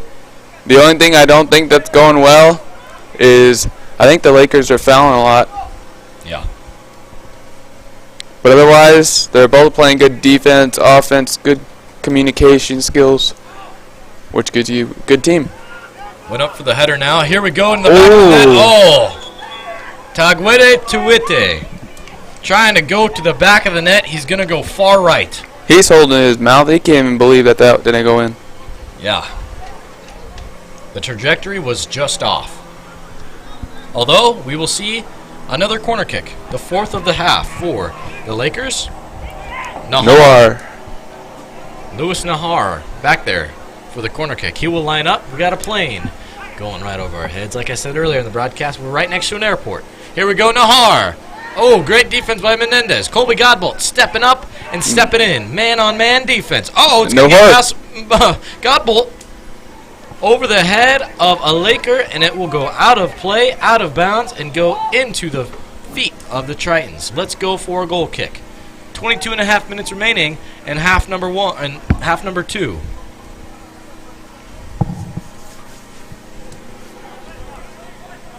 Kome Gru looking for the kick.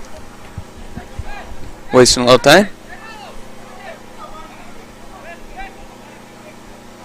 And here comes the kick. Over Benny with the header. Benny. The other end now. Here we go, Jose Kalina on the defensive side of the ball. Hank O'Leary's also there. Oh, it's going to stay in play. It hit off the chest of a midfielder. Ooh. Taguete did not like that call. You know, Jose, he went for the ball. It did hit him in the shin, but I can't say that it was a personal foul. So we're going to keep going here at Harlan Rogers. Hank O'Leary now steps up out of his sweeper position. We're looking at Ben Richardson, the right back. And just outside, across from us, on the other side of the field. Hank O'Leary now, sending it the other end to Yerga. Yerga got to step in front of it next time. Here comes Taguete. And it's out of bounds. A little bit too hard of a shot. Yeah, I don't know who he was aiming for there. Misfire.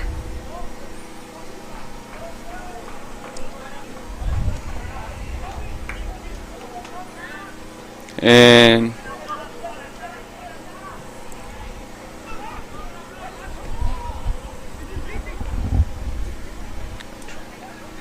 ooh, nice header. Polina. And here we go. Komegru.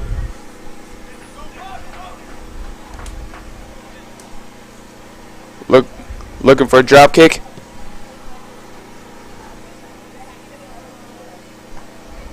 Ooh, double header by the Lakers and Tritons.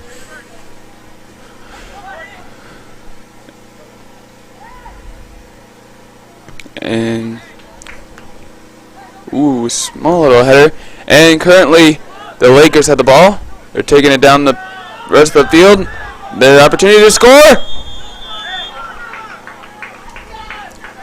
That was close there, Hank. That was close. It was close.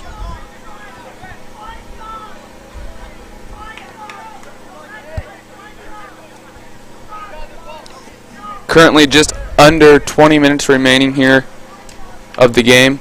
Still 0-0.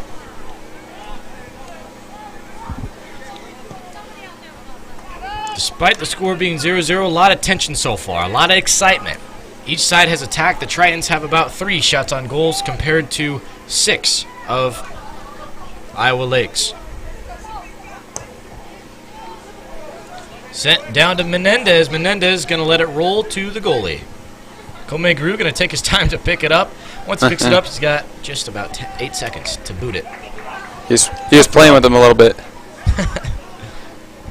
and the drop kick to Benny.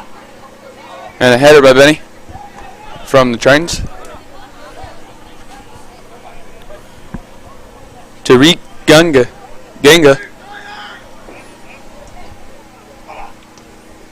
Ooh, and Iowa Lakers defense are taking it down the field, sending it to the attackers. The attackers.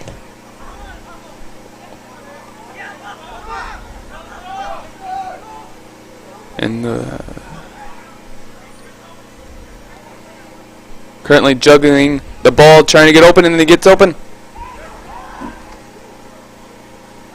What's he gonna do? Ooh, out of bounds.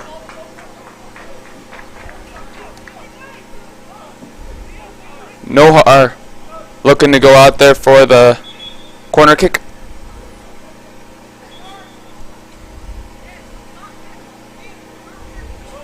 And a substitution for both teams coming in.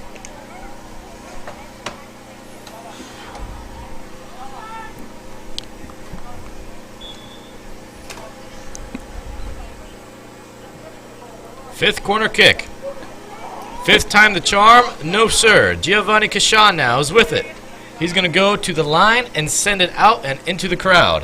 And back out into the game from injury is Kenneth Lopez, number 7. That's great to see him back. Check for concussion. Came back negative. Here come our boys in transition. Aiming for Q Yerga, double teamed. Here we go, Benny Mbake. The fans are on their feet in the crowd. Let's see it, Benny. Oh, he got double teamed and he got sent out of there. But we will see a corner kick for the Tritons, the first in quite some time. Over 15 minutes of play here. We have 17 minutes to go in half number 2. Here comes Lopez for a corner kick. Kenneth Lopez, who, if you just joined us, got a head injury. Collided with Belintende and was sitting out for a lot of the game, probably 20 minutes of it. But he's back in here now, ready to play for the Tritons. He did a little corner kick, gonna play it short to Yerga. Uh-oh, Kenneth Lopez. End around, it's gonna get against him. Taguete now, using his speed, but Ben Richardson has got a lot more need for it. Let's go, Taguete now on the other end. The setup, going for goal.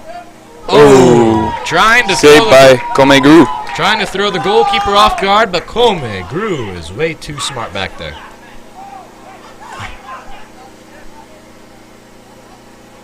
Drop kick.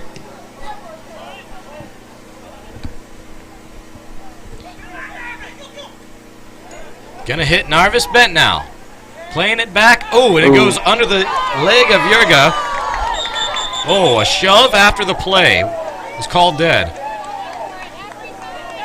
We got some excessive talking now between the head official and number 6 for Iowa Lakes.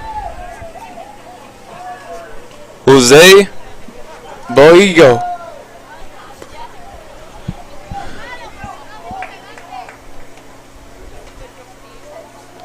And Iowa Central to get a free kick. Yeah, one thing is certain. The Tritons will have yet another free kick close to the goalie's box. There's been a lot of free kicks here in this game.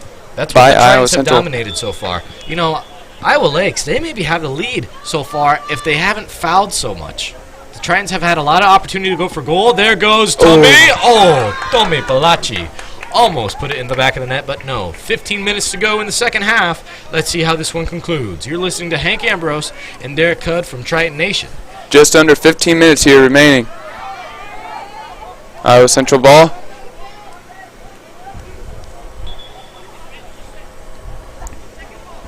Richardson looking to throw the ball in. Time still ticking away. Headbutt by the Lakers.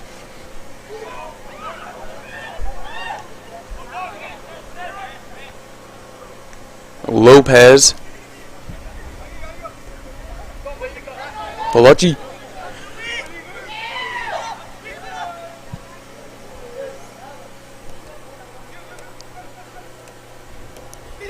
Jose Colina with the pass in. And ooh, that was a little hard. That Komegru can with the catch and save for the Iowa Central Tritons. And another drop kick.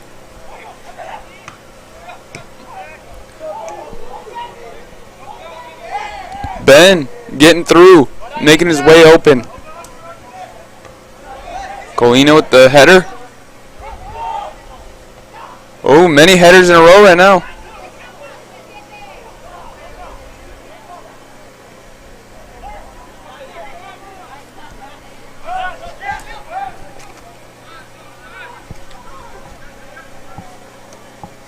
And the attackers for Iowa Lakes looking to get open, and the ball's still in play, it looks like. Ooh, a foul on Iowa Lakes. Iowa Lakes does not like that call at all. Looks like number 4. Oh, number 4 is getting up. Menendez went down, looked like he was poked in the eye.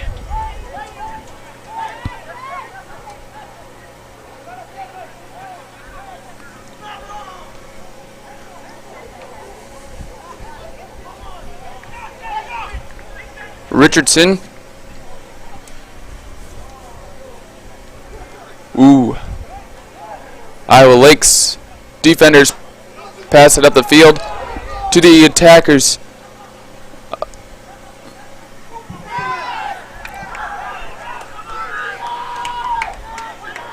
Here we go.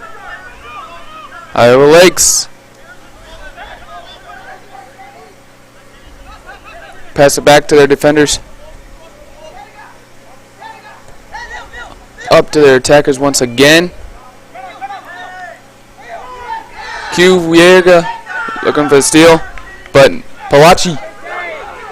Oh, Palachi's looking for a call. Both teams are looking for a call right now, Hank.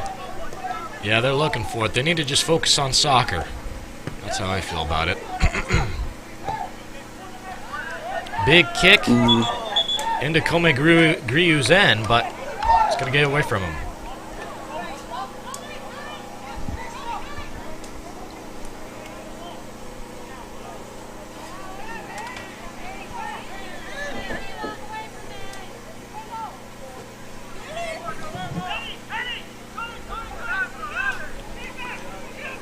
And here comes a corner kick, either by Noir or Roach, which I believe that's Noir.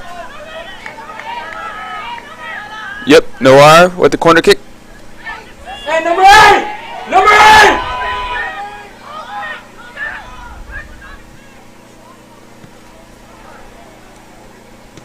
Wow, keeps it in play with an athletic play by Tommy.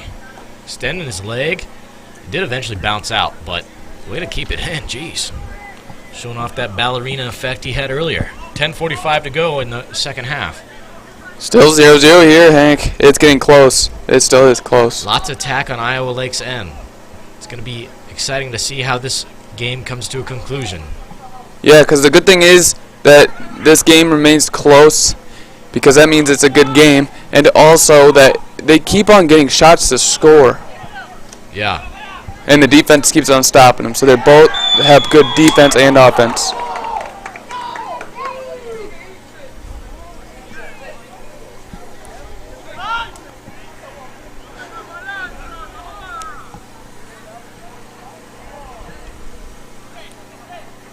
I've never heard so many British insults in the same place.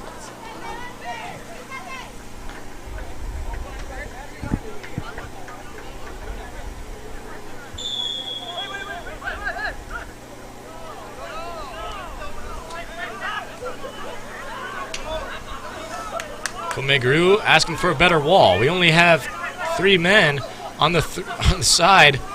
Otherwise, the Tritons have 6 on the strong side. Goodness.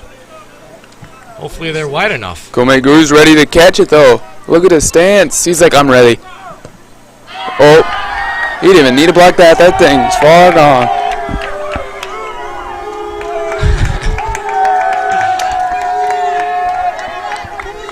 Tritons saying that the field goal is good for our fans. Fans are getting into that one.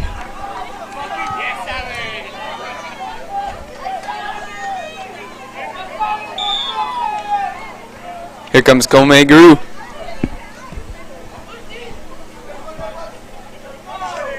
Oh. Behind you! Hey, behind you!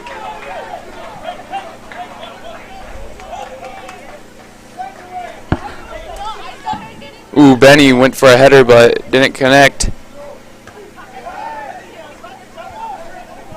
Palachi. A lot of headers going right now. Oh, yes. Uh-oh, here comes a card. Gonna go against 33.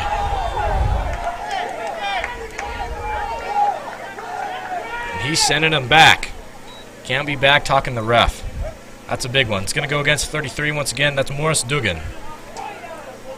The defensive back and their 5-back set. Oh. One more yellow and it could go against them. Told me.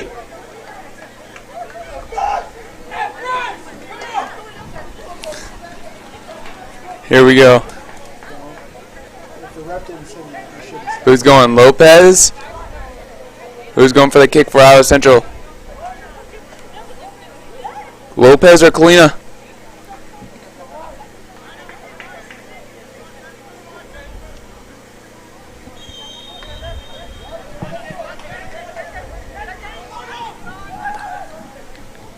And Colina. Ooh, nice stop by a header for the Tritons.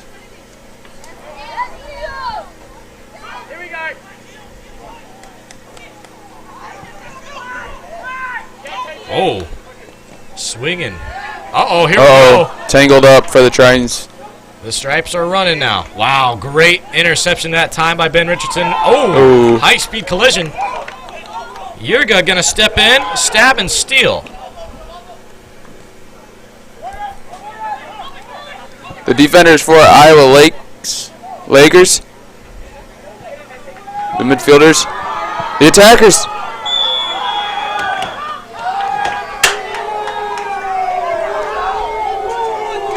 There's a lot of booing going on in the crowd right now.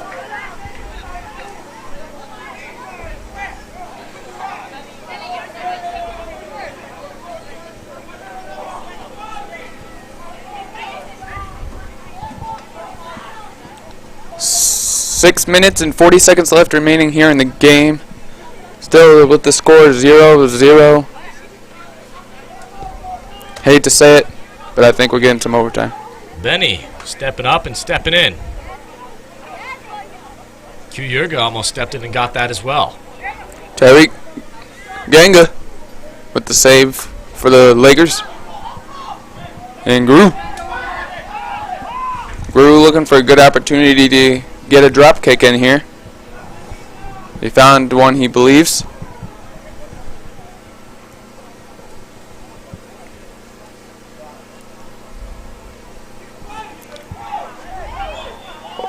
I was about to say, I thought that was a handball. Yeah, they're going to stop it, and they're going to give it back to the Lakers. The defenders for the Lakers. The attackers are downfield waiting for... Narvis bent. What a steal. Ah, it's going to go against the Tritons. Goodness. Bent with the big poke out.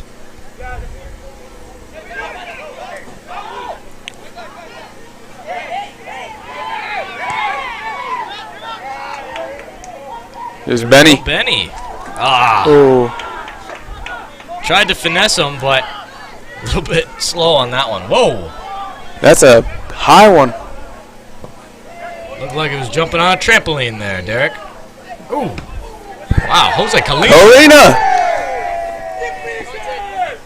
Trying to take out his teammates that are sitting over here.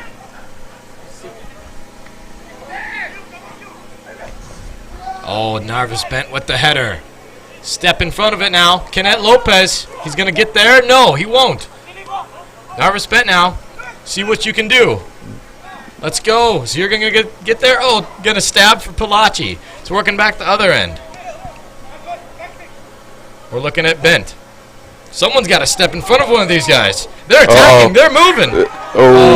Just saved by Gru. Luckily, it wasn't a huge kick off of the left foot by Henry Luco. Otherwise, that could have definitely went into the net. Prime opportunity for him. 4 minutes, 15 seconds to go in the second half. Listening to Hank and Derek from Triton Nation, providing you the play-by-play for Triton soccer today. It's Triton Tuesday. We got to come out with a victory. Girls lost today 0-3. Let's see what the men are going to finish with. Comey Gru is like, don't cross the line. Yeah, not a fan of that. Ooh. I believe that's Q.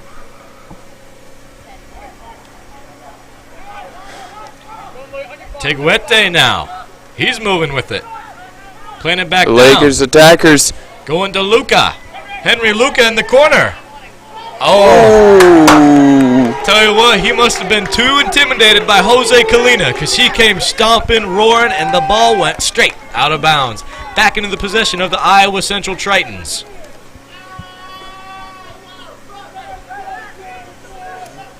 Throwing it in now. Looked like he was trying to dive for that to catch it. Iowa Lakes must have some acting classes because Teguete went full flop mode right there. Uh-oh. Great save that time by Comegru. This is getting close. 3 minutes exactly left in the second half. We knew it was going to be a good one today. 6-1 or 5-1 compared to 9-1 overall. Oh goodness, it was a shove by Q. I was going to say they slapped Q right in the face, man. Can't be doing that. Yeah, and the Lakers are like, what are you talking about? It's a Shaqtin' a fool moment right there. Yeah. That's what I do most of the time, Hank. If I get in trouble, I'm like, I didn't do that. Yeah. You play the blame card, do ya? It's all about denial. 2.5 minutes now in the second half. Kashan cash it in, but it goes back to Teguete, the leader in the midfielder. Going to the corner now. To the goal! Oh, just right at a goalpost. Just missed his mark, but a great strike that time by the left mid. Exactly 2 minutes remaining here in the game. Still 0-0. Safian Great Mazou. game here. If anybody gets on top here, I think that's going to be game over.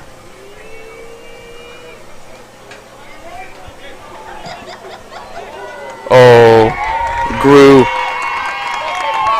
Here we go now. Teguete looking down the field, telling his guys to move up. They're not ready. 1.5 minutes remaining in the second half. Sends it to his attackers. Uh-oh, Ben Richardson, he's there. So is Kashan, cashing in. Yurga on his back. Oh, man, step in front of him. Uh-oh, Tommy lost it. Oh. Got there in time for the save. Diving effort, did it to him. Teguete now, get out of here. Benny. Move back. Benny now, Yurga. Yurga. Come on, Q. Just lost it. Exactly a minute to go in the second half. Looking now, going to send it down. Benny, a wide open opportunity. Benny. Oh, Tommy, take a shot. Tommy, no. He just flopped. He went for the flop for the foul. He went for a flop. He just had to connect with his foot, and it would have went in. Lopez. Goalkeeper was out of positioning. Oh, that would have been such a great way to end this one. 35 seconds here remaining in the game. If Iowa Central has... Oh, here comes the plane again. A jet taking off. They're wanting the Tritons to score. Yeah. Here we go. Jose 20 seconds left. Batted it up. Kenneth Lopez now. He's going the other way. Trying to get to Godbolt with 10 seconds. Oh, he keeps it in play. Still in. Here we go. Go, Yurga. 5, Get across. 4, 3, 2, 1. Godbolt, take a shot. Oh. Oh. How excellent would that have been if we got a shot to go off right at the final tick. Overtime, baby. Overtime is right. The coaches are going to get their players back. They're going to talk it over a little bit. We're going to be right back with you for the post-game report and talk some more Triton soccer right after the short break.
We're back here for more free soccer today. Overtime period, the first of all season for the Tritons when they're home. They did have overtime period just a weekend ago where they ended up tying.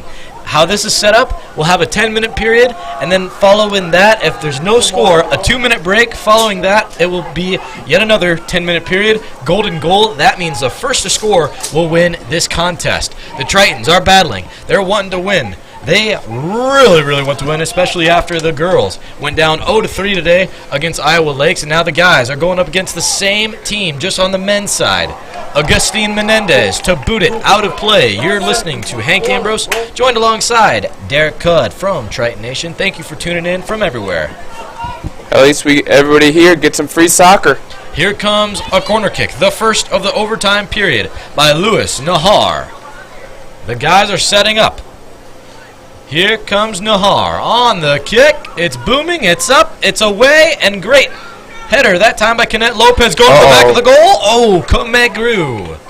He'll keep it in play. Comegru's going to wait for it. He's going to send his guys downfield. He wants us to be on the attack. I love the call. Get us out of the defensive positioning. Let's move our guys forward. Ultra attacking. Going to be downed, and a great ball placement that time by Miguel Boyo. Boyo now to play it all the way back to the guy that had a yellow card earlier, Morris Dugan. Dugan going to keep with it. Benny Mabake going to keep with him. Here we go, Yurga. Oh, a little bit forward ball placement, and he would have been a whole soccer player in front of the last line of defense and possibly a very good shot at goal. 8 minutes, 15 seconds to go here. This is what it's made of. This is what goalkeepers dream of. And here comes Benny. It's going the other end. Jose Kalina now. It's going to go back to Menendez. Menendez heads it into the fans and the stands. Nahar. It's going to get down to Henry Luca. Luca now. He's going to play it back to Dugan. Dugan going to take his time because he's got wide open field in front of him. The Tritons playing zone. They don't want to pressure him. They want to give him an opportunity to fail for themselves. Uh-oh, here comes Luca and Jose Kalina. Jose Kalina is shoved out of play along with the ball, but it'll be a goal kick for the Iowa Central Tritons. 7.5 minutes remaining in the first overtime period. Like I said, it could go for 2 if there's no score here. Otherwise, first score wins it, baby. Iowa Central Soccer, you're sticking with us. You're listening to Hank Ambrose, joined alongside co-commentator Derek Cudd. Here we go, going down. We're looking at Kenneth Lopez with the steal. We have an Iowa Laker down. He's limping. Sofian Mahuz, who took a lot of the corner kicks for the Lakers. He gets up right away. Just needed a little bit of time to get up. I think he just had himself a cramp. Under 7 minutes to go here. Lining up for the free kick. We're going to see Mahuz along with Logan Roach. Comegru inside the goal to get ready to Motion his wall from side to side to make sure that there's no gaps in order for the ball to be scored. Here we go, Gru. It's going to go out of play and over to the baseball diamond. If you're unfamiliar, we're at Harlan Rogers Sports Complex in Fort Dodge, Iowa, where we are the home of the Iowa Central Tritons, broadcasting on Triton Nation. Thank you for tuning in and welcome. You listen to Hank Ambrose alongside Derek Cudd, providing the play-by-play. We did the women's game, and now we're on to the men's match. 6 minutes, 5 seconds remaining in overtime. Kenneth Lopez going up with it. It's going to be way over his head. It's going to land way over the head of Ben Richardson as well. He's going to be aggressive on the defensive side of ball. Here we go now for Nahar. Jose Kalina, get that out of here. Not in my house. Going out of play. And here we go now with Taguete. He's looking to throw it in. He's actually going to cough it up and give it over to Nahar, trusting his throwing in ability a little more. That's Luca. Back to Nahar. He's looking, trying to find the right read. Kicked up, still in play. Oh, no. That's terrible ball placement for Iowa Lakes. But during opportunity for a free kick, and they're going to be lined up. Not going to send out a wall, but this is essentially a corner kick, Derek. But a little closer even. Yes, it is. During, like, what you said earlier pretty much was about Nahar. He's been really good. He's been doing all the corner kicks usually. And throwing in. So get this practicing. Kenneth Lopez, 2 headers to himself. Wow. You don't see that a lot. A juggling circus act from him. Narvis Bent now sets it up. Whoa! Nahar. Close. The lefty. Just under 5 minutes remaining. It's like a loose cannon out there. 4:45 remaining in overtime period at Harlan Rogers Sports Complex. We got some free soccer. We're in overtime here. The golden goal. Oh, jeez. If you just missed that, folks, big attack in the air between Yurga and team captain Jose Miguel Bollo. Comes a free kick for your Tritons. And it's a short little pass. Benny. Going for goal. Oh my goodness. Oh my goodness, Benny. That would have been a score. A goal scored from behind his back. Benny Mbake the Magician. What can I say? Holy smokes. Comes Benny. The big man. The sub player. He's played all of the second half and now starting in the overtime period. Kenneth Lopez, who's back in after he had a head collision with Belintende. Belintende has not checked back into this soccer match. I see him on the sidelines. I hope the best for him and his health. 3.5 minutes to go. In overtime, get that out of here, Taguete. It's time for the Tritons to take the field and take storm.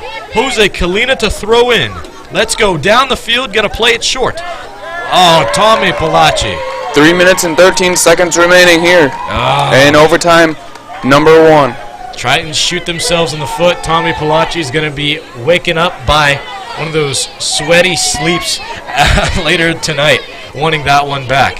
Here we go now for Bollo. Bollo! Oh! Goal score! Oh my goodness! Jose Miguel Bollo to win in overtime with his left foot. He's a righty, but it doesn't matter. The lefty puts it in the top left corner.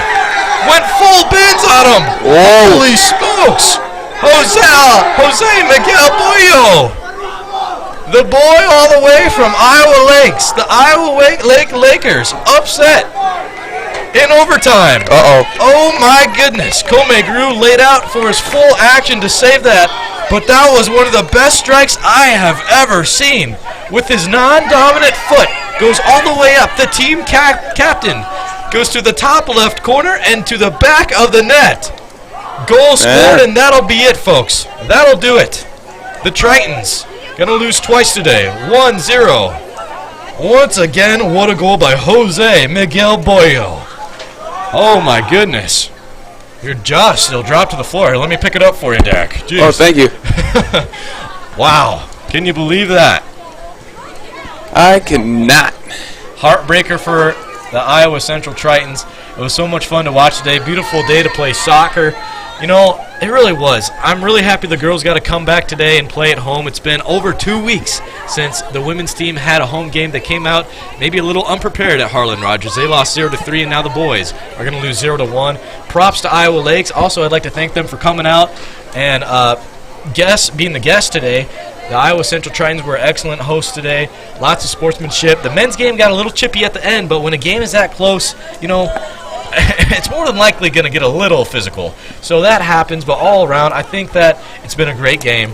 The Tritons, they looked awesome. That's going to be their second loss of the season. They will move 6-2-1, along with Iowa Lakes moving to 10-1. The top team in the ICAC conference in the NJCAA, and they are looking to make a big run in the postseason. I got to say this, though. That game was very, very close, despite Iowa Lakes coming away with the victory, but we're going to see them again. Later in the schedule, it's going to be a great one. It's going to be a battle. It's going to be a feast between beasts, and we're going to be all here for it. I'd like to thank everyone for tuning in to the broadcast today. I'd like to thank Wright Hillpipers. He was on the camera and graphic duties for us today. I'd like to thank Rusty and Lauren, who were in the trailer, providing the support in there for the technical duties and setting up, and everyone else from Triton Nation. And I'd like to thank you for being my co-comment today, Derek. Oh, thank you for joining me. You're welcome. Anything else left to say? Not really. Well, I'll tell you what, go Tritons. If you want some more Triton home sport action, can't make it to the on-field action, stick with us on the broadcast for more on Triton Nation YouTube channel.